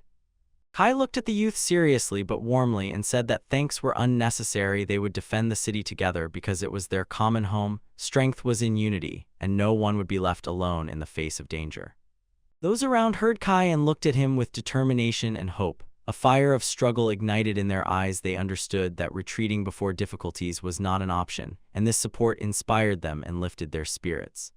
The villagers admitted most of them were farmers, women, and children who did not know how to fight or defend themselves. They feared the upcoming battle because they had never held weapons in their hands and were not ready for violence. Kai honestly admitted he could handle the enemies alone, but he could not leave these people without help and continue to defend the city single-handedly. Victory required unity and the participation of everyone. He firmly warned if the beast people did not show that they could defend their place, then the whole fight would lose its meaning, and only their strength and determination could preserve the freedom and safety of their native land. The hero assured that he would spare neither strength nor effort for those ready to fight for freedom. These words ignited everyone present and filled their hearts with determination and hope for a bright future. The girls silently watched Kai, trying to understand his thoughts and plans. Respect and curiosity were readable in their eyes. What was he planning? Their gaze was full of hope and anticipation of change. In a few days, in a dark cave in the middle of the forest, the Silks tried to revive the demonic beast Tavati to send it to Papra and destroy the city and sow chaos. The girl reminded that 100 million is not a trifle, so everything must be done carefully and without any mistakes. Accuracy is key because the success of their plan depends on whether everything is done correctly. A few more hours and Papra will turn into ruins. The girl and the man quarreled a little over different methods. Her name was Mrs. Neal, and she was dissatisfied with her partner's approach. The man said he acted on behalf of Germa and ordered the people to dissolve. They literally began to melt and disappear, turning into smoke, and this magic shocked the girl and filled her with horror. Mrs. Neal was in complete shock. Her mouth opened in surprise and horror. She did not expect such cruelty and scale of what was happening. An internal conflict grew within her, and she tried to comprehend the situation.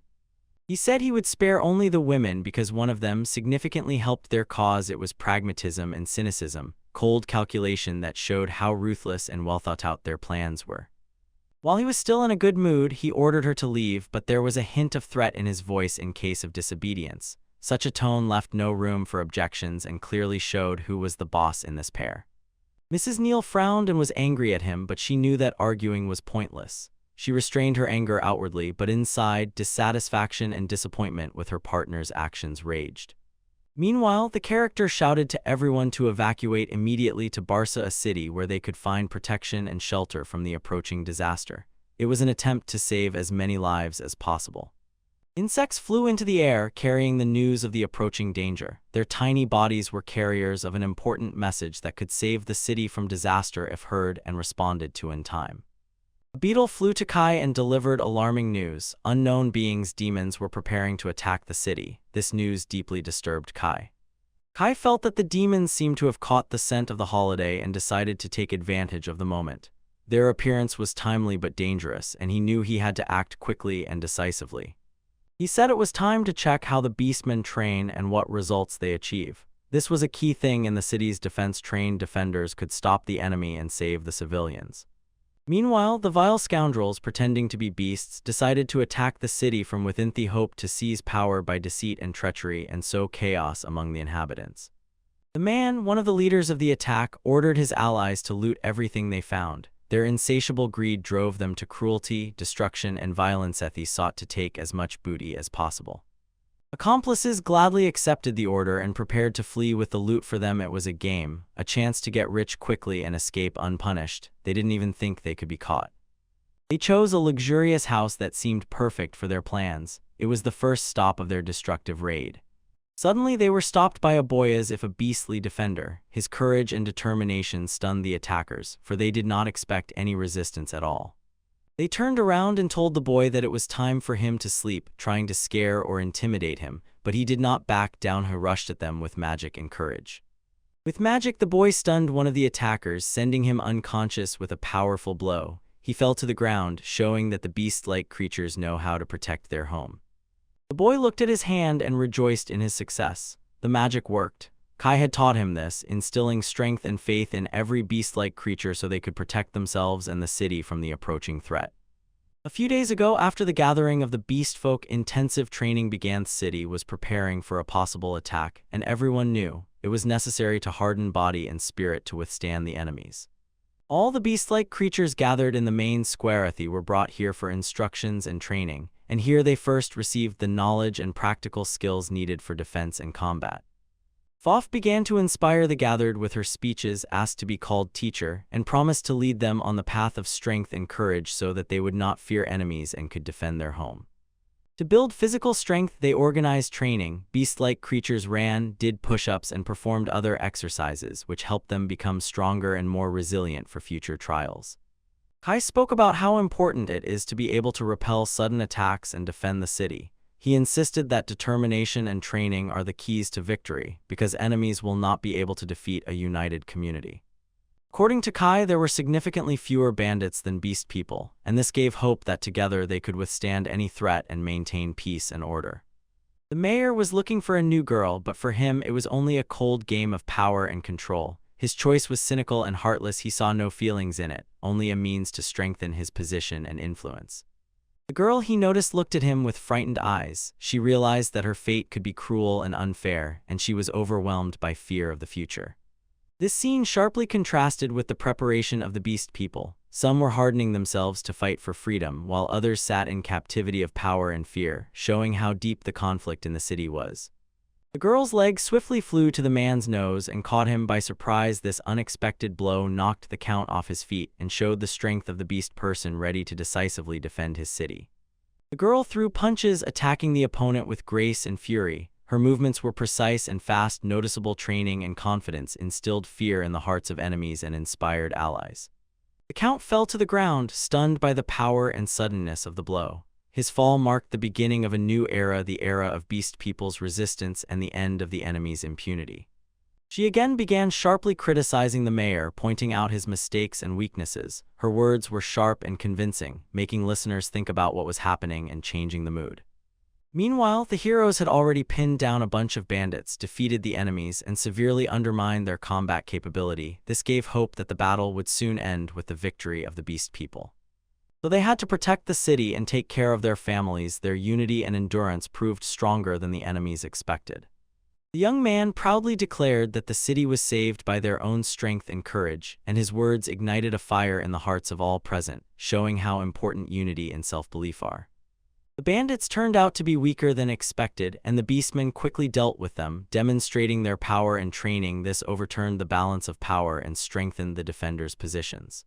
All of this was like a breath of fresh air. The tension eased, people calmed down and felt temporary peace and safety, and hope for a better future became more tangible.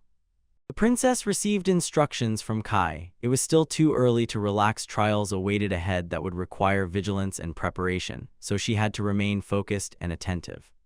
She had many questions, but Kai only advised her to observe. He felt there would be time for reflection later, and now it was necessary to study and analyze the situation so she would be ready for the future. Meanwhile, a commotion began in the city. Cider accused the beastmen of conspiring with the bandits and preparing an attack on the city. His words sowed distrust and fear among the inhabitants and further escalated the situation. The young man denied the accusations, insisting that the beastmen were framed. He tried to reach the peasants, explaining that it was a lie and manipulation aimed at dividing the people and weakening their defense. Kai noticed many captured bandits, and the guild leader was stunned. He did not expect such efficiency from the beastmen. It was proof of their strength and organization. The guild leader rushed to interrogate the prisoners, seeking to uncover the truth and unravel the enemy's plans. His questions were sharp, and he demanded honest answers to protect his interests. Suddenly, one of the gang members broke down and confessed. His words could turn the course of the investigation, revealing new details of the conspiracy and intrigues. They asked him if they really wanted to get rid of their comrades and seize all the glory for themselves, and this sowed doubt and tension among the bandits, tearing them apart from within. The hero resolutely assured that the townspeople would not believe the empty words and chatter of the bandits. He believed in the power of truth and justice, which would ultimately overcome lies and betrayal. The townspeople listened, mesmerized. The story seemed plausible to them, and they began to doubt the accusations, seeing the beast-like creatures no longer as enemies but as defenders of their city, ready to fight for peace and justice. This filled them with hope. The beast people successfully captured all the bandits and exposed the guild as traitors. This became a turning point. The residents believed even more in their defenders and realized that truth can be defended together. Suddenly, one of the guild members drew a weapon, a desperate move to maintain power and intimidate enemies. Tension sharply rose and everyone froze, waiting to see how the hero would respond to this threat. He demanded that the hero state his name, looming over him with a sharp sword. This trial tested Kai's courage and determination, forcing him to elevate his fight for justice and the city's protection to a new level. Against Kai, they unleashed a prickly weave, a trap that bound his hands. Outwardly, he seemed motionless, but inside, energy and strength boiled, ready to break free and win despite all shackles. Kai calmly replied that he was simply Kai in name that commands respect. His confidence and calm were a true strength of character, proving that true power does not depend on physical chains. Despite the trap, Kai moved lightning fast and agilely, demonstrating skill and indomitable, while his ability to react instantly and seize opportunities made him invincible even in the most difficult conditions. With agility and cleverness, he skillfully turned the guild's own weapon against them, an unexpected maneuver that turned the battle and brought victory to the beasts. The guild was defeated, its members quarreled and blamed each other, but with one powerful strike Kai ended the fight, proving that unity and determination can overcome even the strongest enemies. Kai modestly said that he only helps a little those who are in trouble, showing readiness to support the weak and inspiring others to take up the defense of the city. He asked those present if they wanted to become heroes, and Kai extended a helping hand, opening the way to unity and joint struggle for freedom and justice, inspiring everyone to show courage and strength. Character asked in surprise if this was really Kai. They replied that yes, he is the son of the huntress Maria Heinemann, a young man with a strong heritage and a great destiny. Kai now serves Princess Rosemary and plays an important role in the life of the city. His actions sparked noise and riots that recently covered the streets while the heroes were busy with important matters. Not everyone believed that this seemingly weak boy could handle the parasites threatening the city. Doubts and distrust gripped many because Kai's appearance and age did not inspire confidence. The information from Lady Rose was reliable. Without any doubt, Kai was in the city and played an important role, and this news gave the team confidence despite the skepticism of some heroes. The heroes received a letter from Count Getty, who suspected the Co-Heroes Guild of treachery. This filled the air with tension and forced them to rush to investigate the conspiracy to protect the city from an internal threat. The first step was to catch the brains of this conspiracy. Johnson led the investigation, and Orga was the hunter. The heroes were ordered to capture either the Count or the Mayor and find the guild leader and neutralize them. These figures were the heart of the conspiracy looming over the city, so their detention became a priority. In the midst of the investigation, Orga suddenly addressed the Mayor. "We need to talk," his voice urgent and serious. Without waiting for a response, he quickly headed for the door. The next second, the Mayor was suddenly thrown out of the room. He literally flew out with such force that he did not even have time to understand what had happened. The hunter froze in shock. What he noticed instantly turned the whole picture upside down. His gaze fell on a girl resembling a beast who came out of the same room where the Mayor was, and he could not believe it.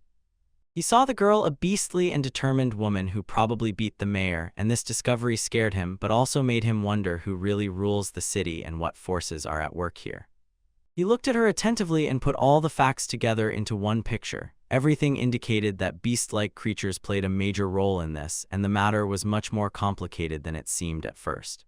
The girl said that the hunter came just in time and was going to go to his comrades, Kay's subordinates, and the hunter agreed. He understood that together they could change the course of events. He paused for a moment, thinking about Kay's subordinates, imagining their strength and determination. They could become the key to saving the city and unraveling the many mysteries hidden behind the veil of intrigues. At the same time, Cohen's group dared to go beyond Popper's outer walls, preparing for action. It was a risky but necessary step to confront the looming threat. Meanwhile, the hero watched the situation tensely when someone approached him with a message. This news was extremely important and could change the course of the battle for the city. He was informed that the band of robbers indeed attacked the city, but the beast people caught most of them. This confirmed the defenders' strength and gave hope that order would soon return. This news shocked the hero. The scale and seriousness of the attack turned out to be much greater than he expected. It made him doubt the city's safety. He continued listening and suddenly realized the villagers constantly mentioned coins in that conspiracy, and behind the city wall some man was collecting them. The threat became even more serious. At that moment, the heroes, mouths agape in astonishment, saw a monster among them and could not comprehend what was happening in the city, in which forces were fighting among themselves, threatening all the inhabitants. Anna listened carefully and whispered that she heard something. Her intuition alarmed everyone because the silence suddenly became strangely anxious, and she cautiously peered into the corridor, expecting something to happen any moment.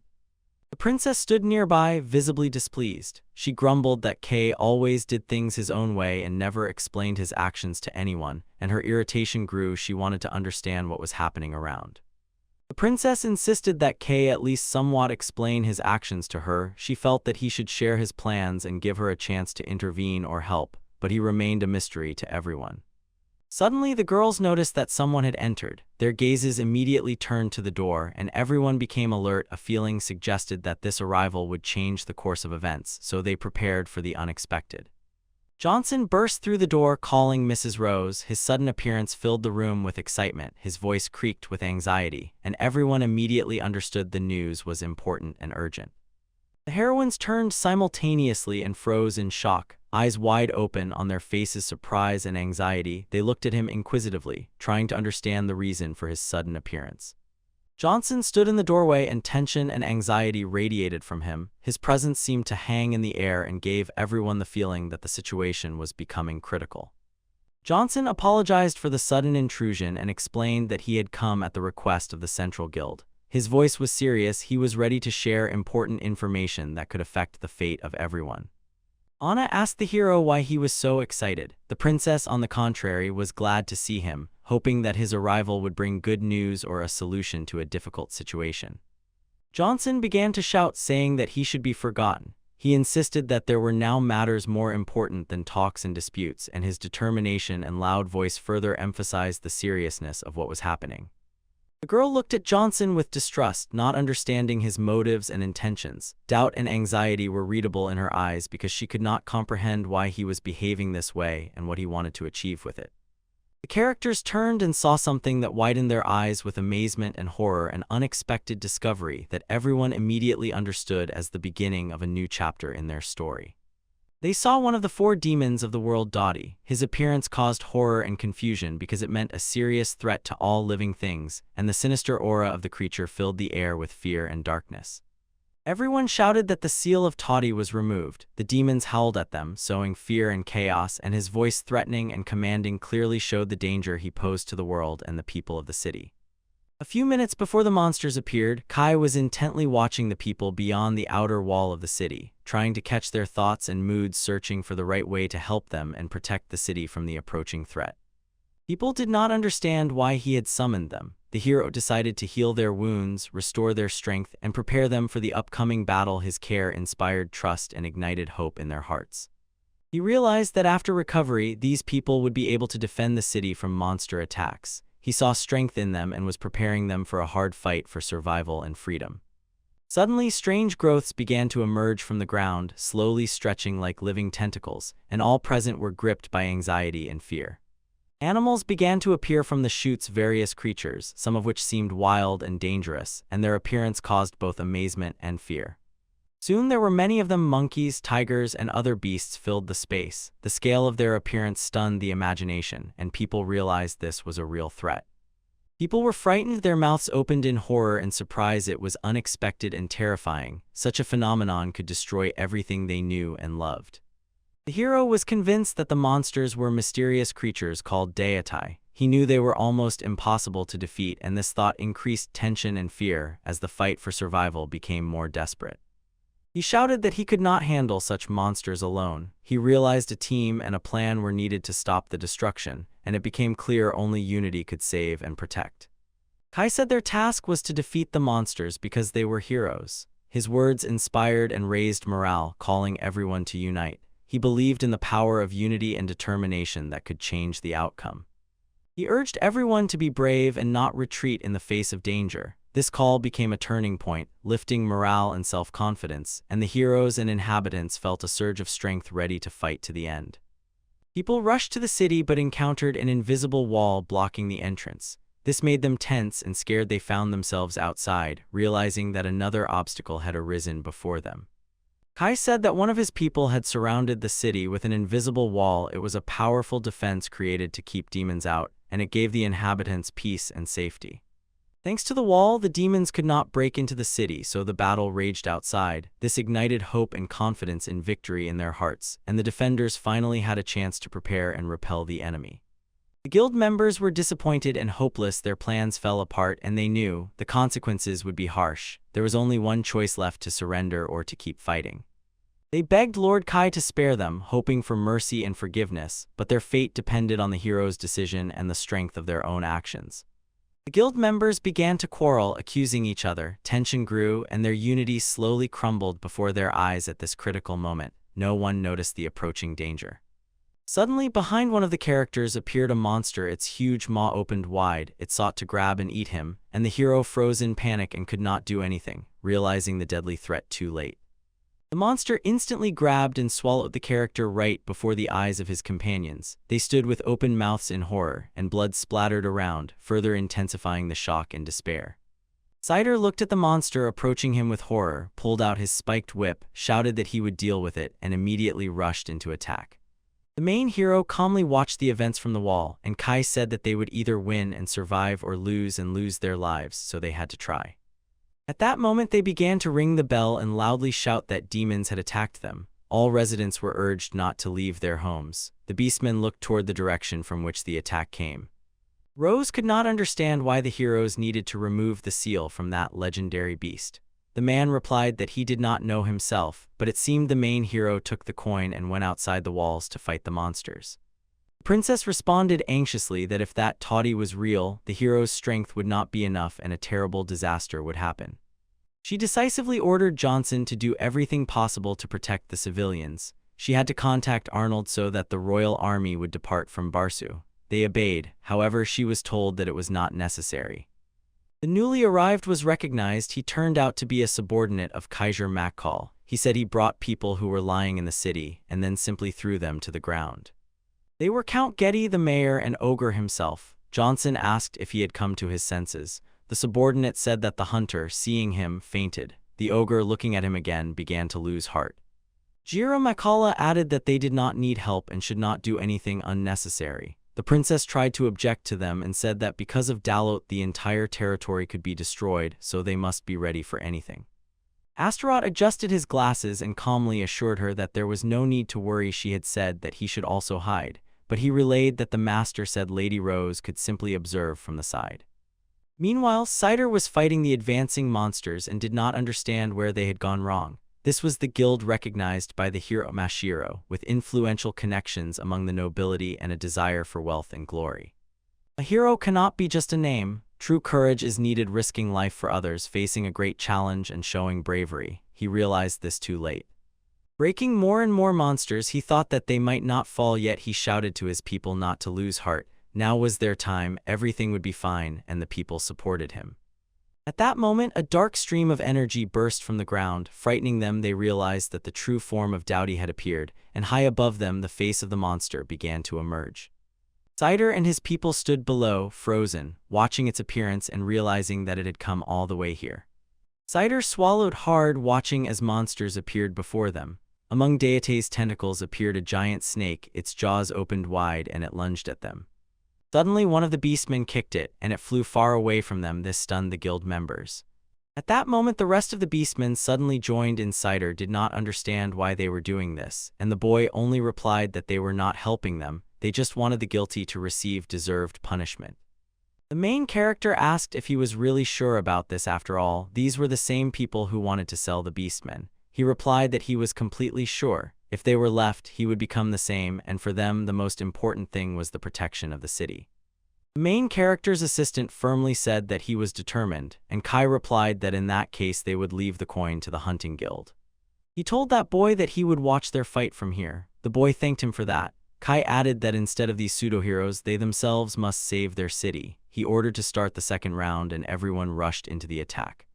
From afar, people froze in amazement, watching the battle unfold near the city walls. The blushing princess could not believe that the beastmen were resisting Towdy. Saryupa said that if the source was destroyed, the monsters would no longer appear, so all forces should be thrown at it, and at that moment the main character noticed a man hiding among the leaves. He thought that the man was distracted by the small monsters and did not notice him at all. Perhaps he was a wizard who had revived the monster. At that moment, Toddy shouted for Germa to help him, and the dissatisfied boy rose among the trees. Standing on the monster's back, he said that although legendary, he was too pathetic. The monster replied that he just had to destroy these bugs. Germa ordered him to be silent. He was going to use what he found in the ruins, a sphere of domination, the dark orb of which lay in his hand. Laughing, he exclaimed that it was a pity to waste it, but he would try. Then he covered the monster's head with the sphere, which froze from confusion. Stripes of light began to fly out of his head. He did not understand what was happening. The boy cheerfully said that it was a boost. Dowdy opened his jaws and his face began to change. Saryupa noticed that his tail had reappeared, said it was strange, so they needed to be vigilant. The snake's head was ready to attack again. Rithing struck a blow that wounded 3 beastmen at once. They scattered in different directions. The girl, pressing her hand, tried to get up. Sierra called her fearfully. He jumped on the snake's head and demanded that it stop, but it did not harm him. He noticed that everyone around was also fighting and did not understand why this was happening, and they shouted at him, "Run away." When he was almost swallowed by the monster, the main hero grabbed it and saved it. The girl rejoiced and thanked him, and he replied that they had worked well and that was enough, after which he called Namia. He waved his hand and ordered everyone to step inside his barrier. The assistant, who appeared, obeyed, and with a serious expression, he added that he would handle the rest himself. Standing with a sword in front of the monster, he said that this was supposed to be a story about how the beastmen rose to protect their city, and Germa looked at him with displeasure and was surprised that one more remained. Kai closed his eyes and began to draw the sword from its sheath. Germa shouted to Tao Tai to quickly deal with him and teach him a lesson. The main hero said that, like him, he was a stranger here and should not have interfered in this slaughter himself. Disappearing from the spot, he switched to the second form of sword control and lightning fast cut down all the monsters in his path. The spectators froze in shock at what they saw. He rushed with lightning speed and delivered a bunch of blows to the clumsy one, who just stood with his mouth open and could do nothing. The people froze, not believing their eyes. The main hero landed next to the monster while Germa tried to find out what happened to Dalot. Kai said he disappeared, which confused the hero, but at that moment the monster began to disintegrate. In a matter of moments, only black smoke remained and Germa fell to the ground, unable to believe that he had destroyed it with just one blow. The main hero stepped on the monster's remains and, gritting his teeth, said that it annoyed him terribly that he interfered, and looking at him with rage, added that he should not even dream of his pity for such a fool. Germa fearfully began to ask him to stop because he himself was already giving up. He had nothing against him, thought to himself that he could not be broken, and considered that boy a fool. He added that he would tell everything he knew. The protagonist remained silent in response, and at that moment Germa hid the sphere behind his back and thought that if he could play his trump card in time, using the power of words, he could fight him on equal terms. Seeing, Kai answered angrily, "I have a sphere in my hand behind my back, and I must use it. If after the change I remain even a little bit myself, then as a reward I will immediately end my life." Jumping, sweaty Herma began pressing the sphere to his chest and said that this was exactly what he was thinking. He ordered to take control of the mind, and at that moment black miasma crawled out of the sphere, spreading in all directions. He laughed out loud. White stripes began to appear on his face from the sphere. Glasses flew off his nose, and in their place a mask grew. He stuck out his tongue and said with satisfaction that it was wonderful. He could not compare to this power. The main hero said tiredly that he could not be silent. Germa shouted at him that he was attacking because he had little time. He began to create magic, directed it at that boy, and ordered him to cause an explosion in his right hand. Kai easily brushed off the attack, not even realizing what had happened, and his opponent began to insult him and direct even more powerful blows at him with his power, ordering to break, grab, or tear him apart. But none of the attacks reached the hero. Even the curse of the word of spirit turned out to be just magic, and if it is weak, then it poses no threat. The boy asked himself if this was all he was capable of. Germa was puzzled. His power had failed again. After all, it was the very power of the spirit. He tried to understand why he could do nothing. With one move, the protagonist hit him and shouted that it was because he was incapable of anything. The blow threw the opponent far into the forest. Hitting a tree, he tried to say something. A large torn wound gaped on his side. Kai said that he was bored like a beetle. He added that he would be punished for interference. After that, he called Wells, who responded instantly. Kai ordered him to extract all the information from him and then do whatever he wanted with him to show him what hell was. He obeyed the order. Then he turned to the people who were looking at him with admiration and said that they were returning. Then the sun began to set. The princess who met him said with a slight smile that she was very glad that the main hero was her guardian.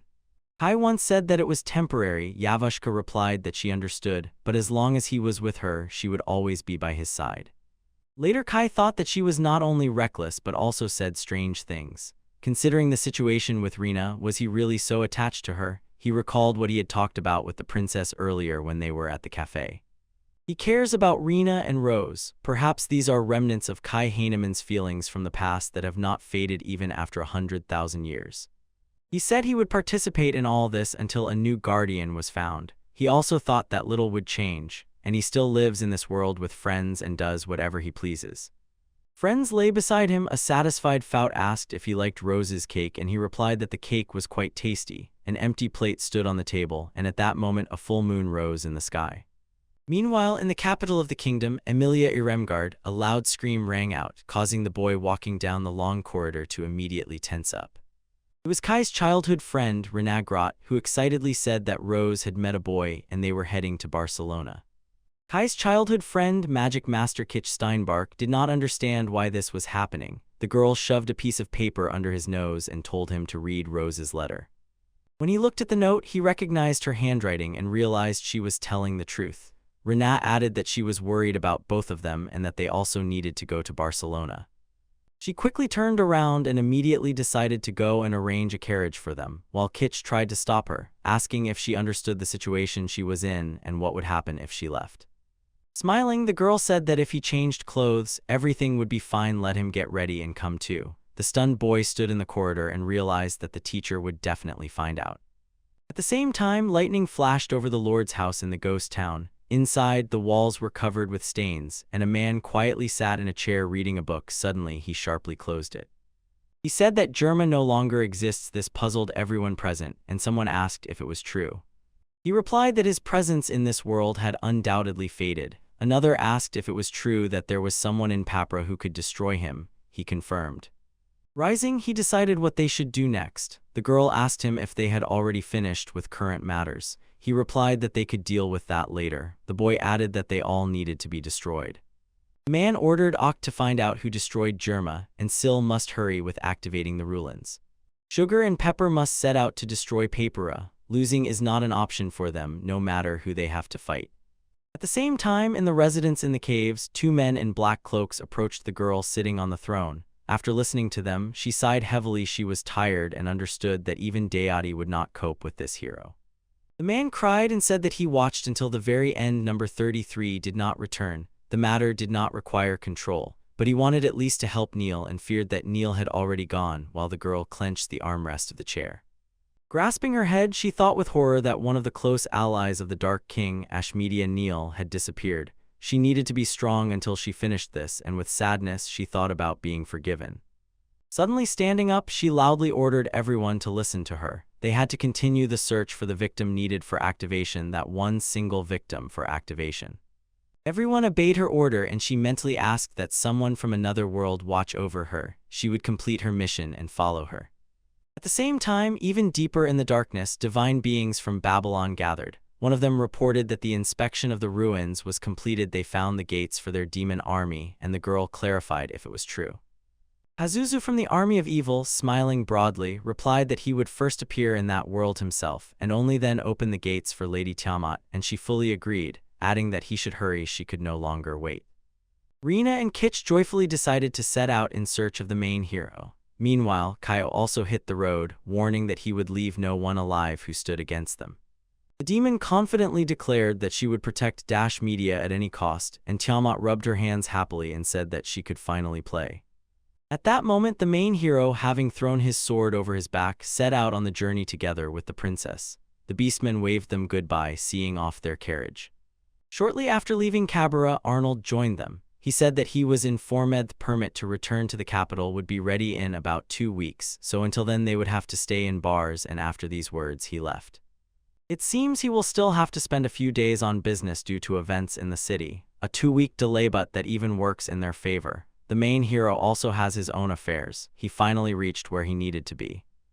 In the center of the round square stood the Hunters Guild bars, near the capital and serving as a key point on the road to the Forestan, ideal place for hunting. Hunters from all over the world come to Harsu. In such places there is always plenty of work, and the Hunters Guild, which connects work with hunters, is simply indispensable, and many people with various weapons walk around the city. For Kai, who dreams of someday traveling the world without borders, it is necessary to obtain a hunting license. It will allow him to earn money quickly. When he approached the building, he looked up and saw a man in the window looking at him. He thought that Rose and the others had probably already found a place to live, so he should also register as a hunter. Confidently, he entered the large hall where hunters were bustling, each busy with their own affairs. They are divided into 6 ranks from novices to superhumans, and the rank increases when tasks and orders are completed. To rise above rank C, additional trials must be passed. As soon as you register, you will be able to freely take quests of your rank from the guild board. The boy rang the bell at the counter and, with a trembling voice, said that he wanted to become a hunter and asked if he could register here. The girl came out, said yes, and offered to help with registration. She had long dark hair and she smiled kindly at him.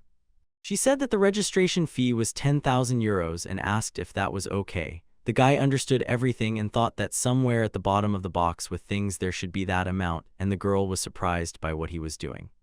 She enthusiastically said that he had a box with things. He calmly replied that he did not have such skills. She was mistaken. He thought to himself that he had forgotten that this was a rare skill. He handed her the required amount. The girl apologized and confirmed that she had received it. Kai thought that standing out was dangerous because that way he could get into trouble again, so he needed to hide rare items and skills. The girl carefully put a ball on the table and said that she needed to check his gift and status. She asked him to touch the items so that they would show all the information. He pondered. Sealed divine spheres hold his status at about 100, but considering the compatibility of the gift, it was worth lowering it to the level of a novice. He decided to set the average power value at 12 and, just in case, put on a ring that hides ability, then stretched out his hands and asked if he was doing everything correctly, and the girl replied that she would check now. Seeing this, she shouted across the hall, "This gift is the most useless in the world." Because of her scream, everyone present instantly paid attention to the main character, and the girl immediately apologized.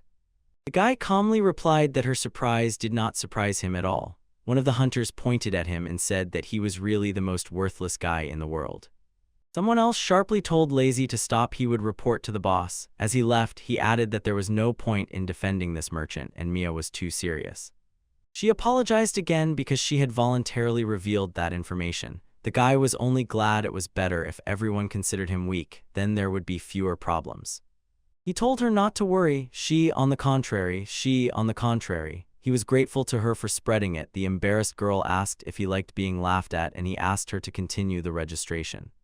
She smiled and told him to allow himself to bend back on the plaque with his status and skills, but she couldn't hold back again and shouted his power level. All the hunters looked at him again. She realized she was wrong again.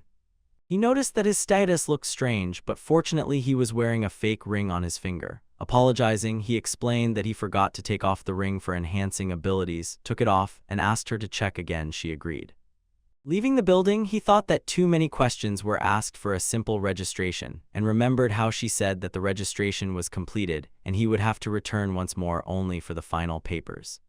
After that, she handed him a temporary registration card and sternly warned him not to show the ring that enhances abilities. It must be handled with care. He was walking and thinking that nothing could be done. The road was too long. Suddenly men surrounded him, and that boy understood what the administrator was talking about. A little earlier, in Johnson's private room on the top floor of the guild, Ilsa Harnish, a B-class huntress, asked indignantly why she had to watch that guy. They said she was a Class A hunter who refused promotion to rank S and thought that spying on this guy was already too much care.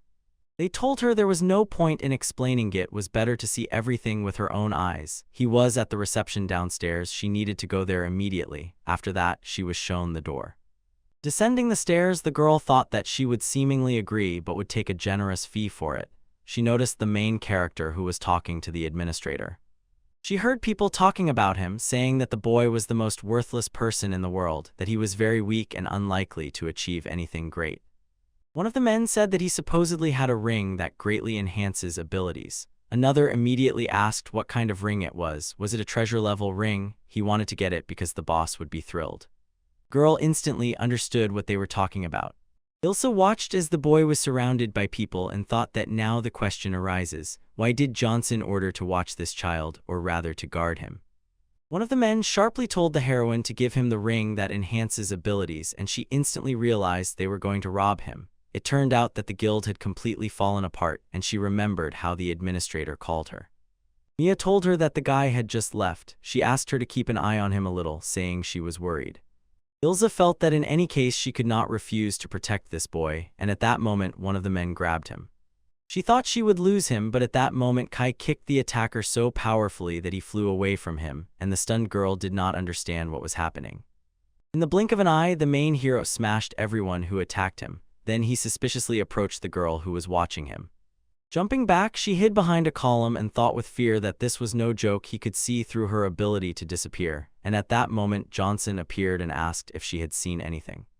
Ilza could not understand what was futile about this. It was not just combat power or enhanced equipment, but something much more. The man smiled and said that his true strength was not in this, that he was a monster, and the girl could not believe it. Looking at the main hero, she asked if he wanted that guy to clean up all the dirt of Barza. At that moment the guy looked their way, and Johnson said that they had their own scores to settle, so they would meet soon. He was afraid to anger him, so he entrusted it to her, but the girl did not understand what exactly he meant. A few days later, in one of the houses in the elite district, a man angrily asked, "Do you always run away like cowards?" The boy replied that every day people gathered and attacked him, but this ring was too powerful, they just could not handle it. The man shouted at them not to look for excuses. It was Miss Hiro the hero, leader of the card 4 Holy Guilds, mayor of Hig. He said that people like them were not needed, got terribly angry, and sharply asked if they had learned anything about him. That guy replied that this is Kai Heinemann with the most ridiculous gift in the world. They say he was involved in that case with the hopper that everyone talks about. The angry man realized that this was exactly the one the coin had mistaken. He asked what else had happened, and the boy replied that there were rumors as if the appeared magical creature was defeated by the local beastmen, but according to the found evidence, it turned out that Kai actually defeated it. Mashiro said that this meant his ability enhancement ring really has the power to defeat one of the 4 great magical beasts. The boy replied that it could have been otherwise. Whispers began around, they would never be able to defeat him, it was impossible. The man silently finished his drink. After that, he squeezed the bottle so hard that it burst and shouted for them to be quiet. If he got such a ring, then even these hateful nerds could appear. Smiling, he realized his assistant has a plan to bypass him. He said that if the power doesn't work, they need to find his weak spot. Lately, he often met with a man from the guild, and they seemed close. Mashiro laughed out loud when he noticed his weak spot. He didn't care what methods to use. They decided to take everything from this boy and raise the name of their guild.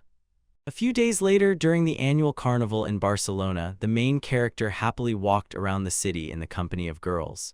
The cheerful Faf asked him to move faster. The boy asked her to be careful. He realized that she was going to visit all the food stalls. Mia cheerfully replied that she was very energetic and cute. Meanwhile, the girl happily ate her meat. The protagonist told her that this is a costume sewn by Anna, so he asked her not to dirty it. Mia came up and offered to wipe her mouth. She thanked her and suggested eating together, to which she gladly agreed.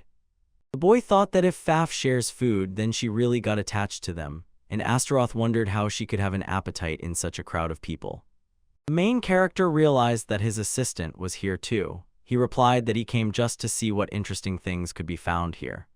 And also because of those people who had been watching the master closely for the last few days, they decided to play it safe, and that boy was sure Yuki.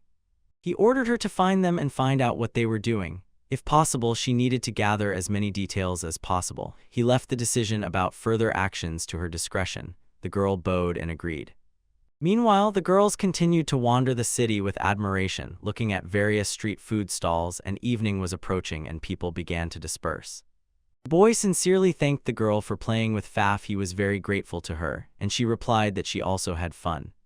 Rose cannot just go on vacation, she is not in the right condition, and Anna is not the type to leave her alone and go have fun. Mia smiled and replied that it was like having a little sister. He remembered how Fafs decisively said that she definitely wanted to get to the carnival. Kai noted that the whole city is one big playground where it is so easy to get lost. And it was then that Mia said that if they wanted, she could show them the festival. Her offer really helped them out, and the main character hoped that she would play with Fat again. The girl smiled, agreed with them, and added that she would also like to talk to Kai. He did not hear and asked again, and she replied that it was nothing. She added that when she talks to him, he seems younger. He replied that according to the guild papers, he was 15 years old, although in reality about 100,000 years, so she could just call him Kai, and at that moment they arrived at the place. The girl said that here they could part ways. Stroking Faf on the head, she wished her good night and smiling said that they would see each other tomorrow. And when she left, they watched her go. Astaroth said that at sunset the color of the girl's cheeks suddenly became invisible. He felt a little sorry for her. Kai explained what he meant and he just raised his hands in response. From behind the trees, suspicious people were watching the happy girl. Late that night, the main character and his comrades gathered in the large hall, and Kai realized that these so-called cards would be used to take hostages to blackmail him. Everyone present looked at Shiryuki, who stood before them, and confirmed her words. His face darkened at these words. His face literally twisted with rage, and the girls pressed close to each other in fear. They wondered if these were the same hunters who had been pursuing the main character for the past few years. He sighed and replied that every time they attacked, he drove them away, and Astaroth confirmed that they were very persistent. Kai admitted that to avoid raising a fuss, he did not destroy them, but perhaps that was a mistake. Shiryuki responded that recently they had kidnapped Mia, who after the festival had broken off relations with her mistress. Glancing angrily at the bandage in her hands, the boy asked if she was just standing and watching since she was not one to wait for orders. He was surprised at what she had done. He began to speak, but at that moment a black shadow appeared. Nemesis appeared, one of the goddesses of the Alliance, who obeyed Kai. She resolutely asked to be allowed to handle this because her people were already monitoring the hostages and the cards, and the hostages were under protection, so he should not worry. Shiryuki replied that it was unnecessary, she would immediately go and save them. The main character stood up and thanked them for their efforts. He decided to deal with them himself. Nemesis pursed her lips in displeasure. After that, he added that he was leaving. The princess bitterly recalled that the repeated crimes of the Guild of the Four Saints, which was supposed to protect people, were unforgivable, so perhaps it was worth sending the kingdom's troops to deal with them. The boy took up his sword and said it was unnecessary she was here. It was his duty, he would handle it himself. Nemesis replied that this was exactly what she expected from the master. She had guessed he would say that. Bowing, she added, they are enemies of all women, and they will not be forgiven either. She asked to be allowed to prepare a plan to destroy the cards. He replied that he did not know what she meant, but if it would send the cards to hell, he was ready to support her plan. She gladly said that the plan was about to begin, or rather, it was already underway, and just then a maid entered and announced that she had brought a letter. A little earlier, Mia was walking down the road, humming contentedly, and suddenly blushed. She realized that she had been thinking about the main hero all day, and that she herself looked so grown up next to the younger one, so she turned her head in surprise. She had already caused him so much trouble that now she was just worried and watched him every day. At some point, she realized that she liked meeting the main hero. She was dizzy from this, her head was spinning because it could go on like this. This was an abuse of power. The surveillance could be entrusted to Ilsa, she could handle it, and Mia herself had to stop seeing him in person. She sadly wondered if she would be better off never seeing the main hero again. The girl sat on a barrel and looked at the starry sky. Suddenly, several people appeared behind her. They grabbed her and began to tie her up. Where she had been standing, her headband fell, and the main heroine's assistant, sitting in a tree, silently watched what was happening. The girl was carried into a ruined house and thrown on the floor. Frowning, she realized she could not move. She was in a church on the outskirts of the city. Opposite her sat a gloomy man who greeted her. Looking at his face, she realized it was Master Ma and asked him what he was planning. For such violence against guild workers, even the cards would avoid punishment, but he was only interested in Kai, who had obtained a powerful item. She was told that she was needed only to punish him. She replied that she had just met him and thought they wanted her to lure him outside. He was so kind that he would definitely come to save her. Not understanding anything, she began to ask why they had kidnapped her if he would not answer their call anyway. One of them replied that she should not lie, they already understood everything. She was seeing him and they were soon planning an engagement. The girl, who blushed, was shocked by their words. She realized that this was not the misunderstanding that had arisen because of the words she had said to him earlier, and she strained to understand what exactly he had meant. The boy smiled and said that judging by her reaction, they had definitely hit the mark regarding the engagement. Now they could have a good time and torment her. The men surrounded the girl from all sides, and she did not understand what they were going to do with her. This filled her with fear. One of them reached out to her and said she should enjoy her last moments while they played with her. The girl screamed for him not to come closer, but he liked her reaction. Then he tore off the clothes from the crying girl, and everyone supported his action. Mashiro said he couldn't wait to see his face when he found out that his beloved had been examined and destroyed. The man grabbed her by the chin and ordered her to scream and cry louder. Trembling, Mia thought about the main character. It was entirely her fault that they paid attention to him. The girl gathered her courage and, shouting for him not to touch her, hit him with her head. Blood flowed from the man's nose and he hit her back. He even said that if he had dealt with her immediately, it would have been boring. He apologized and admitted that he was trying to be gentle. The girl was losing consciousness, thinking that she hoped the main hero would never get to her. At that very moment, some guy appeared and grabbed the man by the arm. The girl thought they shouldn't have met, and the last thing she wanted was for him to be here. But in reality, she desperately wanted to see him. One of the cards screamed, not understanding how Kai managed to get there. The girl closed her eyes in tears. The main hero clenched his opponent's hand in anger so hard that it began to deform. He wished for him to disappear, and his powerful energy broke through the roof of the building. The enraged main hero looked at the girl lying on the floor, and those nearby could not understand when he managed to get there. Mashiro shouted to his people to quickly surround him, but he didn't care. He sat next to Mia and apologized for making her wait. Covering her with a white mantle that automatically repels any physical and magical attacks and protects the wearer, he said that now everything was fine and she could rest because he had dragged her into his problems. The opponent began to approach him. He had a lot of free time, stood right in front of them, his gaze tense and full of irritation, and then he started attacking everyone present. They were shocked he was fighting alone against so many people. Mashiro thought that he had become so strong because of the power of the ring. Now he wanted him even more. He prepared and was about to attack the main hero, but the latter's gaze stopped him. He got scared and thought that maybe this time it was better to retreat, but he didn't have time to do anything. The main hero was standing behind him and said that he had sent him an invitation and was now going somewhere. He was talking about a letter. It said that the girl was in their hands. He urgently needed to come to the abandoned temple in the southeast. The hostage will be exchanged for the ring of enhancement. Now he will have to resist, otherwise the hostage's life is not guaranteed. The princess's assistant was boiling with rage because of their behavior. A store noted that for a band of robbers they acted incredibly fast. Kai told Nemesis that he didn't know what she was planning, but he would go wherever he was called. She replied that everything was going according to her script, and he ordered them not to interfere because he would handle it himself. He raised his sword before the captain of the guard, who was sweating from fear. The hero fiercely asked him if he really thought that after angering him, he would come out whole and unharmed. The man, overwhelmed with panic, didn't know what to say. His subordinates stood around with swords, confused and not understanding what to do. The veins in their eyes were bursting from tension. Suddenly he teleported right to the girl, laughed, and said that the situation had changed, then hugged her. Showing his hand, he said that this was the power of the teleportation ring, the ring of ability enhancement, that he would also become part of his collection. Kai calmly thought that he himself could no longer distinguish the real from the fake. The man put a knife to the girl's throat and shouted at him to take off his gloves and give the ring, otherwise he would destroy the girl. Taking off his gloves, the boy agreed with him, said he would regret it, and asked if that would suit him. Astaroth and Nemesis, who were watching the door, froze in amazement seeing their master take off the gloves of the god of the sky.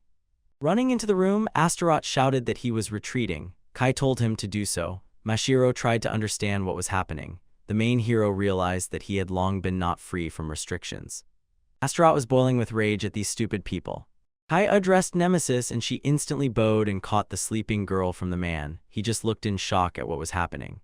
He shouted that it was cowardly to attack from an ambush. The main hero threw him a ring and said that this was exactly what he wanted and that only someone who took a hostage could talk about cowardice. Mashiro, stunned, grabbed the ring and his assistant smiled and confirmed that it was the very one. He, in shock, put it on and shouted that this ring was what made that boy so powerful. Now he was the strongest in the kingdom, no, in the whole world. Kai said that he was essentially the same as those who rely on gifts. Even Cider was a more worthy warrior than they were. Mashiro, the ring shining brightly on his finger, shouted at him to shut up because now he no longer needed him, as he feared nothing, and rushed at him with an axe. He ordered all his minions to torture him together. They immediately rushed at him, and Mashiro, swinging the axe, laughed loudly. The main hero calmly stood with a blade in his hands, applying the true school of the sword, the one-blade style. He performed the first form and struck the opponents with a single blow. The people around him literally fell apart before his eyes, and Mashiro could not understand what was happening. He did not even see how he was hit. Everyone around screamed, and the main hero stood calmly. The main hero left him a hand without fingers, and the man, dropping to his knees before him, asked fearfully if he had been given a fake. Kai smiled and replied that this ring was exactly what he was looking for, and besides, he generally did not wear any items that enhanced abilities. The stunned man began to beg for help, and the hero swung his sword and shouted that whatever he had he was not weak enough to lose to him. That's all. Lightning bolts burst from his sword. His magic literally enveloped the entire building, and it exploded with bright colors. Where the structure stood, only smoke remained, and the struck opponents lay on the ground, unable to utter a word. Kai called Belzit, and he instantly appeared behind. The boy ordered to make these people feel true horror, to push them to the limit, but leave them alive, and Belzit obeyed. From the black shadow emerged Nemesis and addressed her master. They are very interested in this matter and even brought these people. Johnson and Ilsa stepped out of her shadow. Kai sighed, recognizing them. He told them that they would take them to the Hunters Guild. Johnson replied that that was necessary. He watched as the map disintegrated and almost destroyed itself. Marhig will most likely pay with his life for all his crimes. Looking at Nemesis, the hero demanded that she explain why she allowed the map to kidnap the girl. He reached out to her sleeping face. Nemesis replied that it was important that he saved Miss Mia himself, and they only prepared the ground for this. The boy did not understand this. Astaroth added that it was useless to explain everything to him. Ilsa looked at him irritably. Finally, she burst out screaming at the main hero, "Take the girl back to the dormitory." He calmly replied that he had nothing against it, but wouldn't it be better if guild members took her? She said that there was still a lot of work here to inspect the crime scene and other things. Returning would not be possible for a long time. He himself had to take responsibility and take her. Everyone supported her, and the main hero also agreed. He picked the girl up on his back and ordered them to remove that knack case. Looking at the scorched earth everywhere, Nemesis realized this is the true power of the master. Astaroth replied that he had not even used a small part of it. She, stunned, asked if this meant that this master had no enemies in this world. He agreed and added that the master was very similar to his former mentor.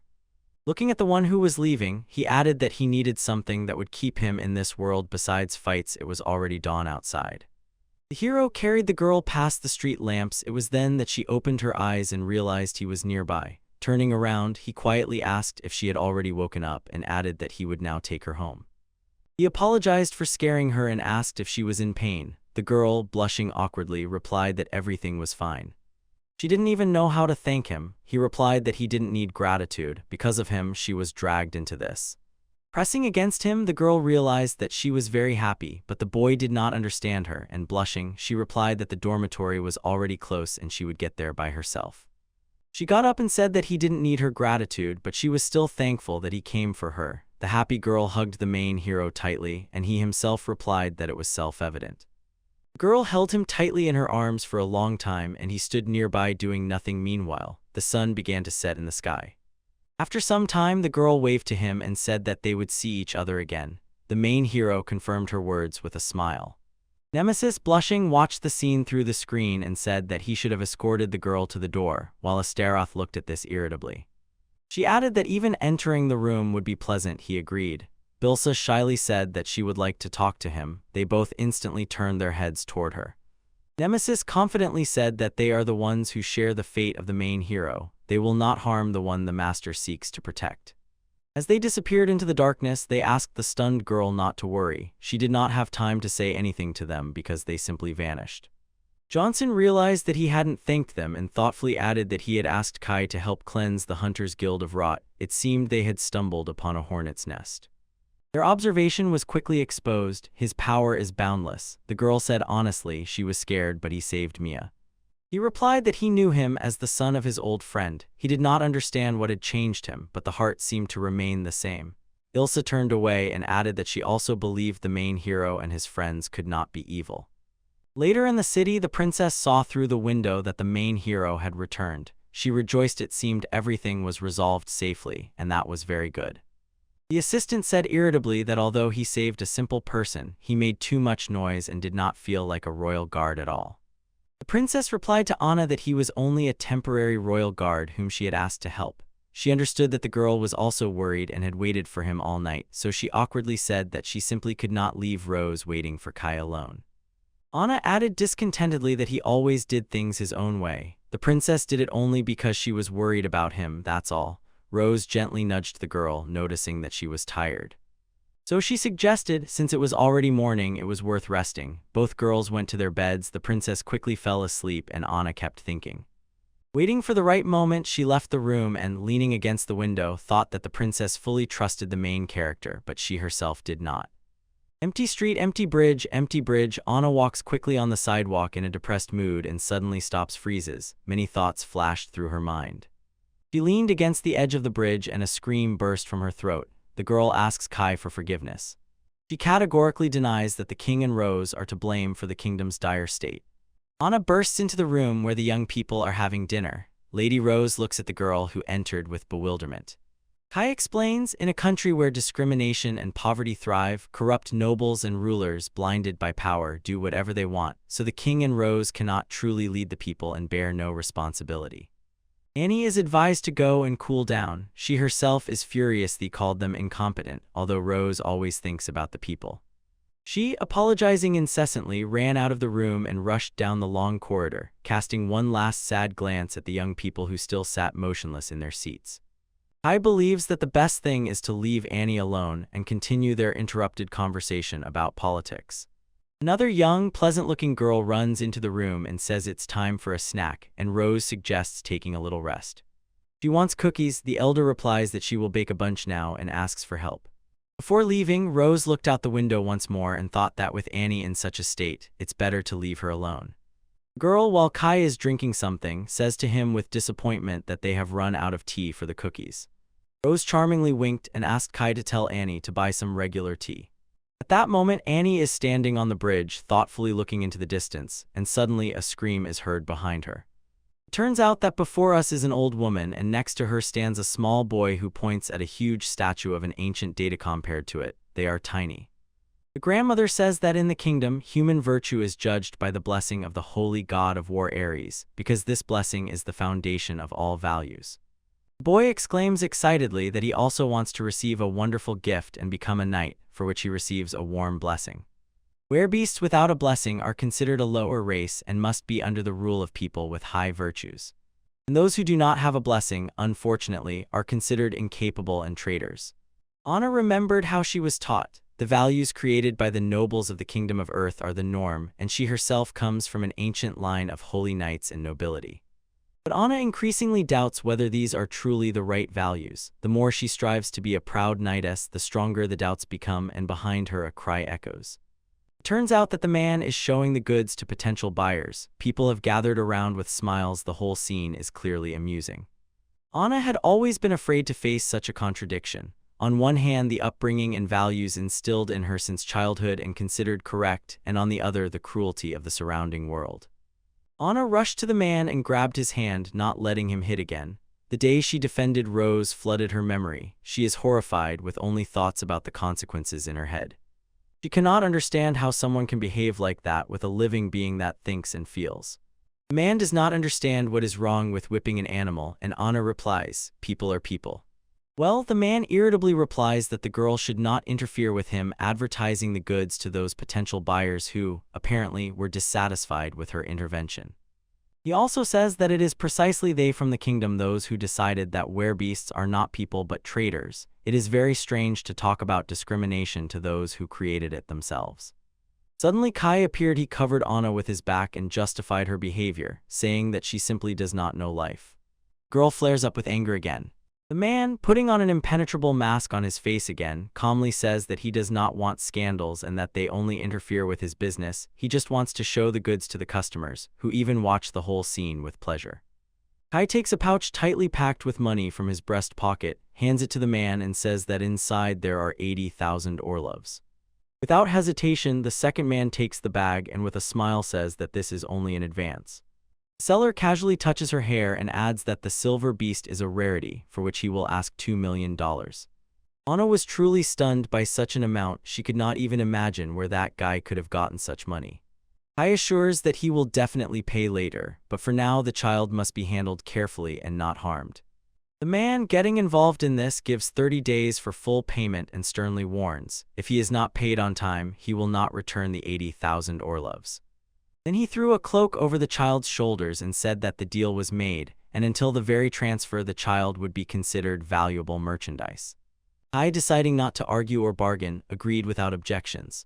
The man, disdainfully throwing a thank you over his shoulder, leaves, taking the child with him. The girl sadly turns around and looks at the people who could have saved her, but with each second they move further away. When the people dispersed and the square emptied, Anna rushed at Kai, outraged that he dared to negotiate right before the night of the kingdom. Kai replies that it was the fastest and easiest way to save the child, because everything that was happening in the kingdom was completely legal. The young man asks if Anna wants to put Rose in a dangerous situation.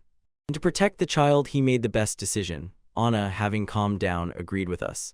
As he was leaving, Kai shouted after him that he knows nothing about tea, there is no money now, and Rose asked to buy her favorite. Anna loses patience again and calls Kai a fool because he easily squandered all the money on some unknown slave girl and did not leave a penny for necessities. Kai responds that the problems of this country cannot be solved so easily, and it is very, very hard to do it alone. He turned around with a smile, said that Anna managed, calling her by name for the first time, and this caused mixed feelings in the girl. They decide to quickly run through the shops and return to Rose. When they arrived, they told Rose everything that had happened, and she was stunned by the amount they would have to pay for the purchase. Rose also said that she fully supports his idea. Anna, sitting down on the chair, shyly says that she was there and saw how everything happened. Kai replies this could turn into a scandal and even threaten life. He asks for advice on how to earn such a large sum in 30 days because he cannot take money from the treasury, and Rose answers that she has an idea. At first, she suggests selling a family heirloom that she inherited from her hunter uncle. It is not subject to folk taxes and will more than cover all expenses. Rose added that prize money is easy to win if you make it to the final of the royal tournament, which is held once every 4 years in Lusahali. Kai signed up for the sacred martial arts tournament but feels like he is trapped. The young man will have to go to the tournament because he refused to sell his uncle's ring. Rose is convinced that everything will be fine and he will not lose, but the young man, reading the rules carefully, understands. He does not like the whole tournament. He cannot afford a mistake, otherwise he will be disqualified from the fights. Someone else's groundless trust simply irritates him. Before the start of the first battle, a burly man almost twice his height appeared next to Kai as if out of nowhere. The man tensely asked how strong this opponent is. This he only smiles slyly. The tall man asks the opponent's name, and Kai names himself. Zach named his name and said that he was from Group B31, to which the guy calmly also named his group number. The man smiles and says that they will meet in the tournament final if, of course, they advance. Kai in response also smiles and says he hopes for this meeting too. And they head in different directions. Thought flashed in Kai's mind, this will be interesting. In the Beesville mansion in the Ghost City, a girl bursts into the office and says she has learned everything about Kai Heinemann. She admits that she actually did not really understand anything.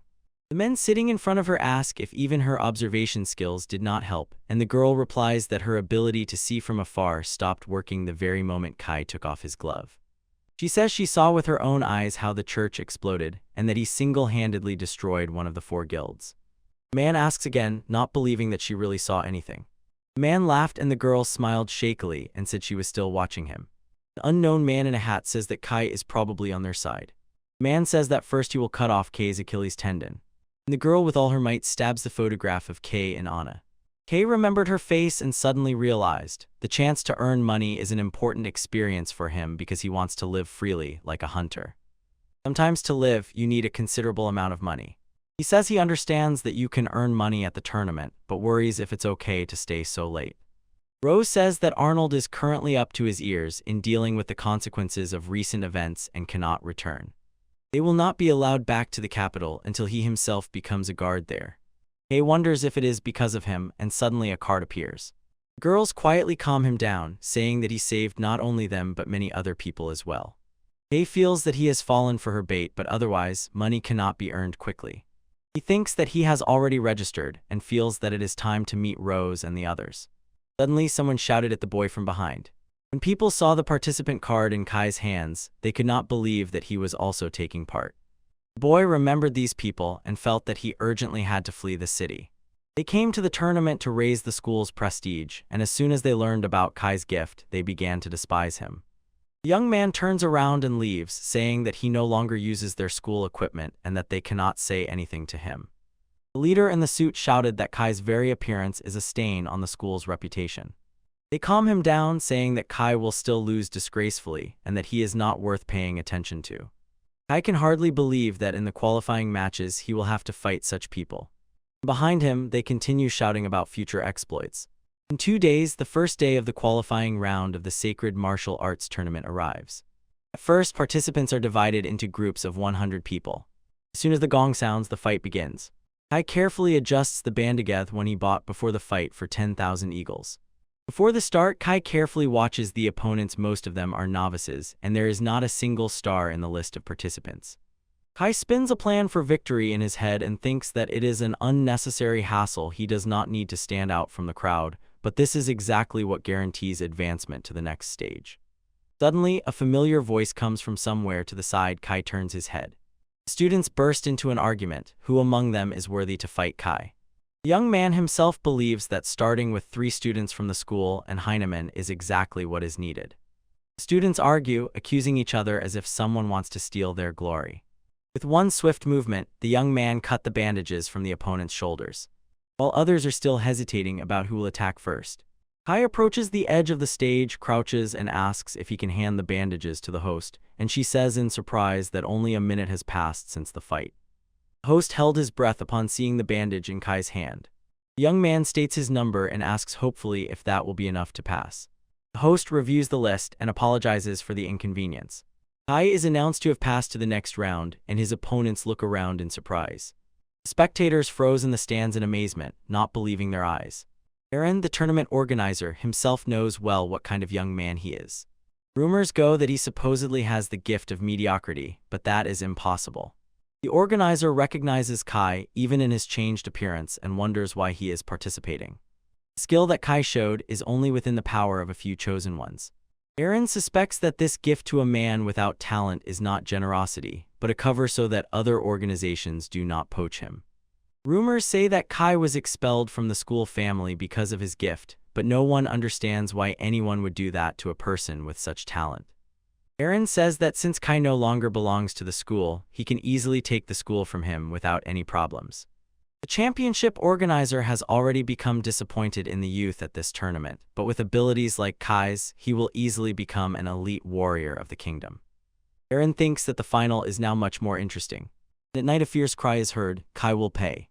He himself does not understand what trick he used. The students stand before the teacher and fervently justify themselves. We lost because Kai cheated. He used some object to steal our armbands. The teacher looks at them sternly and rejects any proposal. The students became anxious and suggested punishing the vile cheater, but suddenly a voice rang out. The young man loudly declared that he himself would fight him and expose his deceit. He says, "Together we will wash the shame off the school and the audience will see everything." Others also agree with him. They rely on Riku and await his triumph. At that moment, a scream sounded again in one of the bars. Register, a D-rank hunter, is drinking.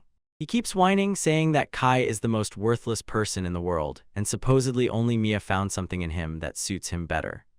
Riku's partner says that lately they seem very close. But he indignantly exclaims in response that everyone is better than him and that it is unfair. His offense overflows. He is advised to go and sleep it off so that it passes, but he begins to behave inappropriately, shouting, swearing, and they try to calm him down. His partner tries to smooth the situation, explaining that his friend is very drunk. Buck himself steps away, advising Riga to also return home. Suddenly another man approaches the boy and pours more wine into his already empty mug. She sits down, introduces herself, and says that she has just arrived in the city. Rega also gives his name, and the man explains that he was asking about that hunter and considered him the most promising leader of the Balse Guild team. The man explains the reason for his interest. He wants him to infiltrate the ancient temple deep in the Silk Forest.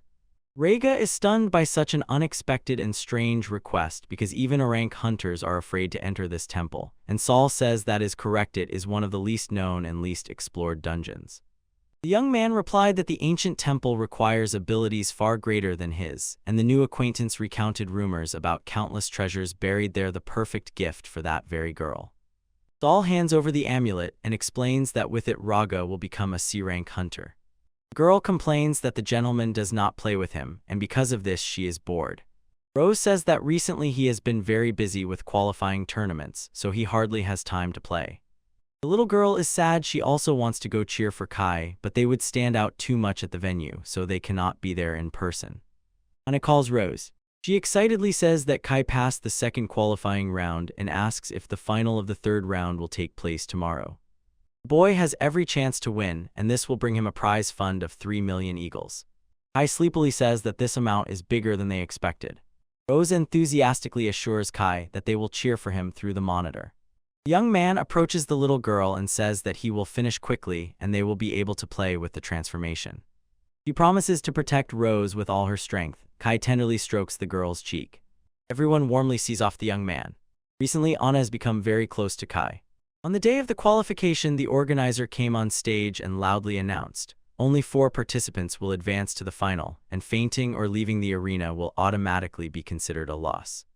Kai stands among the participants and thinks that there is no real serious opponent here, but a sudden anxiety runs inside. What if he misjudged his strength and gets knocked out of the tournament? 2 were called to the stage, Fly and Sigma. They had already performed on the main stage and were the main favorites of this selection. Then a student of the fencing school was called Rico Salvador. While the organizer was announcing the last participant, Kai suddenly remembered Rick. Kai himself was also called to the arena. The host quite tactlessly asked if it was true that his gift was the most useless in the world, and Kai confirmed it. 2 participants stood up to defend the young man and indignantly pointed out that the host was behaving disrespectfully and had no right to humiliate the participants' gifts. Rick said that the host was simply telling the truth and had nothing to apologize for. He chuckled, thinking that this useless guy should be here. The host apologized for her rudeness. The participants laughed at Rick, saying that his weapon was not a sword but a tongue. The host announced that the final round of the qualifying group was about to begin, and Rick raised his sword, ready to teach a lesson to everyone who laughed at him. Kai did not take part in the fight. He only thought that everything would end the way he wanted. Suddenly he was called and the young man pretended to step aside as if by accident, although in reality it was a clever trick to win time. Kai was not thinking about the fight at all, not even about the fact that he would have to fight when the sword was raised above him. Only one thought was spinning in his head: everything would not go as smoothly as he wanted. Kai suddenly dropped down and the sword raised above one head struck the face of another opponent who was also about to pierce that boy. The young man shouted sharply, saying it was a provocation so that they would kill each other and push them out of the arena, but Kai did not react at all. Everyone else asked, was that a violation? Meanwhile, the other, smarter opponents began to suspect that Kai was not as simple as he seemed, and his movements became a little different. Suddenly, Rick rushed at the young man, shouting that he would punish him. Kai's thoughts were still far from the fight.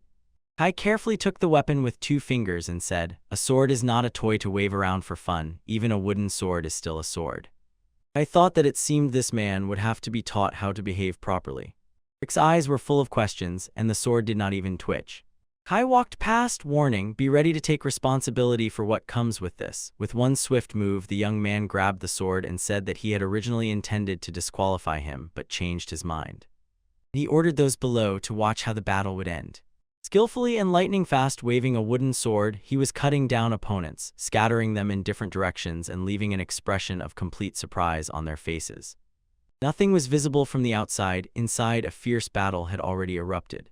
The 2 who remained looked at the spectacle with surprise, and one asked the other if it was time for them to move into battle. Fly replied that it was a pity his legs seemed to have refused to move from the very beginning, but he clearly knew, if he rushed at Kai, he would definitely lose. Meanwhile, the boy gained the upper hand over his opponents and, holding his breath, asked the host if the fight was over. Only 4 people remained in the arena, and these turned out to be Kai, Rick, Sigma, and Fly. Fly said he was going to the final tournament with a burning desire to fight even if he lost, and Sigma added that their goal was almost achieved, so he would leave his license here and return to report. Fly knew that Kai was probably stronger even than his teacher, but he had to show him his will and hidden strength for the honor of the World Institute of Magic. Meanwhile, the army of hunters was making its way through the forest. They slipped past a giant cyclops and remained unnoticed. Soon the hunters found themselves inside the temple and enthusiastically praised their commander Regu, while only Hook remained thoughtful and detached. Suddenly he suggested after all to turn back. He had a bad feeling, and Riga, stunned, exclaimed, "How can you say that? After all, they barely reached such a place." Rega received this pendant. It hides the power of presence, and in fact it allows one to run past monsters unnoticed. The new acquaintance said, no matter how strong the monsters are, they will not notice if you use the medallion, and several people can use it. Hook asked distrustfully, if that man has such an amazing thing, then why didn't he go himself but entrusted it to them? Ryder replied that he simply had little experience as a hunter. They found themselves in some hall, and the hunter said briskly that a little more and maybe they would accomplish this great feat, to which Hook replied just as skeptically that there was no guarantee they could move further unnoticed. Soon a strange object appeared before their eyes, and they approached closer to examine it. Hook warned Riga, who touched it with his hand, that it might be a trap.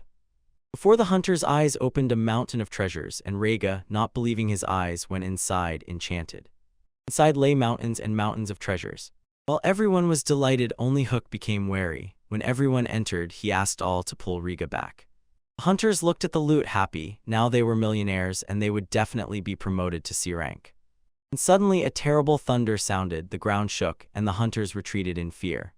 The head of the beast in glasses appeared from the cave, and with a huge voice pronounced the names of the hunters. On their faces was pure horror. Hook said they had to retreat, but Riga stood in a stupor and couldn't believe his eyes. Suddenly they jumped up and rushed to their forces. The huge head of the lion shouted after them, and they also shouted loudly and praised him. The lion fully emerged from the cave. It turned out to be a major of the army of evil with 3 majestic beast knights, and he intended to level this world with the earth.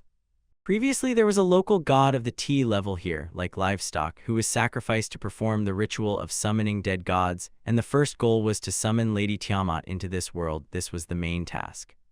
The evil major decided to start his mission. The army of evil believed that evil is absolute and sought to embody its true purpose, to turn this world into a paradise for evil and plunge everything into an abyss of despair. It was a legion beyond human comprehension. The boy stands before his parents. They scold him for wasting his gift and don't understand why he refuses to go to the capital. His family is very poor, the parents are sick, and the brother and sister are still very young. The boy runs into the fields in tears and thinks about what will happen to his family if he goes to the capital.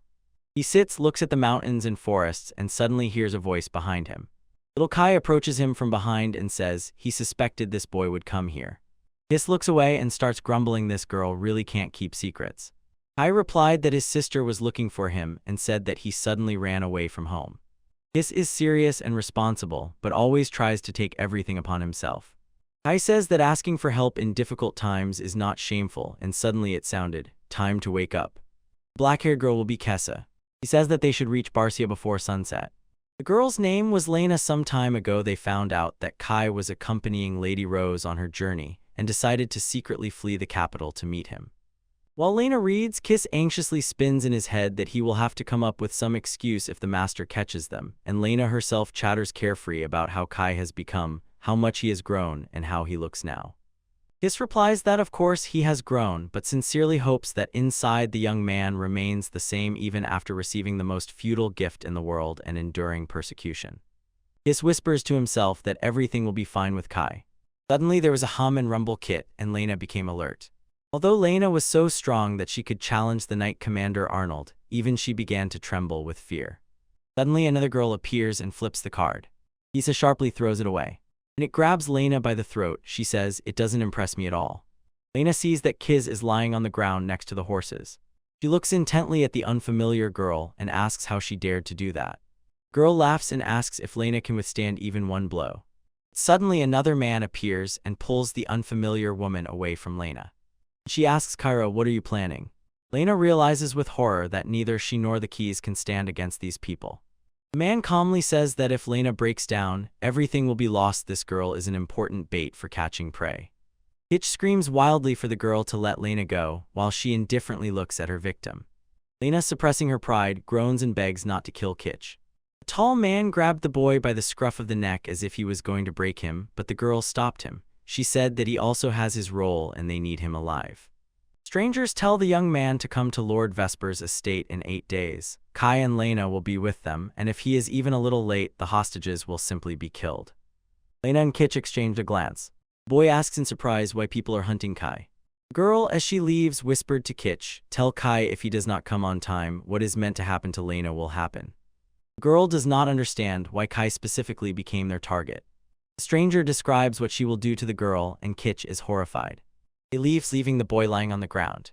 Meanwhile, another young man named Olga sits in a carriage, writing and cannot get rid of the thought that he needs to write a report on the investigation of the incident. In the mining town, a fierce clash erupted between the local lord and an advisor from Prince Gilbert's retinue. That advisor tried to illegally seize rights to the mines. But later both were found dead, and at the scene was a very strange, horribly distorted creature. The monster was destroyed and the case was closed, but something about this story was too mysterious. They sent a hunter to investigate. When Olga arrived at the scene, there was no evidence. Olga thought that recently such incidents had become more frequent, and he had a bad feeling. Suddenly the cart stopped abruptly, and the coachman, pointing to the place of the incident, called Olga. The young man saw Kiss lying on the ground and asked if he was okay. Olga jumped off the cart and rushed to help Kiss, who was struggling to raise himself on his elbows. The hunter supported the boy, helped him stand up, and led him to the cart, asking what had happened, to which the young man replied that Lena had been kidnapped. Already in the carriage, he told about those two who said, if Kai does not come, they will turn Lena into a chimera. When Olga heard about the chimera, she pondered. Meanwhile, Kiss kept repeating that he could do nothing against them but really wanted to save Lena, and Kai was also in great danger. Kiss found himself at a crossroads, either abandon Lena or involve Kai. They were both his close friends since childhood, so he could not choose. Remembering Kai's old words that asking for help in difficult times is not shameful, Kai asked for help to save his friends. Olga patted him on the shoulder and said that he knew someone who could easily deal with these guys. Kiss asked if Olga could talk to that man. Olga agreed, but decided it would be better if Kiss himself explained what trouble he was in. He said they would go to the guild, arrange a meeting, and then ask the coachman to hurry. Olga also said that there was one condition, to which Kiss decisively replied that if it would save them both, he would do everything. The hunter only asked to trust Kai, no matter what. Kiss considered Kai his older brother, and believed that the younger should always rely on the older. They arrived at the place, and the girl at the reception said that the master had gone to the administrative department, so he was not there now, but he was supposed to return today, so she asked the young people to wait. Olga thanked the girl and told Kai that he would have to wait a bit, and the girl from reception added that she had heard Kai destroyed the maps, so the master was probably busy dealing with the consequences. To pass the time, the young people went to the bar, where they met a girl who knew Olga and greeted him warmly. The hunter asked if she would mind if they joined. The girl smiled and started gossiping about Mia. Her beloved recently left without saying anything, and she was probably upset with him. Kiss said that now was not the time to relax, but Olga reassured him, saying it was better to wait here. If they rushed to pursue the master, they might miss each other and lose one another. The girl slid him some food and said it would cheer him up, then added that if he needed to tell her something he should say it, because direct conversation with the master was a very serious matter. At that moment, two more people burst into the room, Riga and Hook, shouting that something incredible had happened and the master needed to be called immediately. The girl rushed to them and shouted that the master was not here, and Riga quietly said that he was absent at a very unfortunate moment.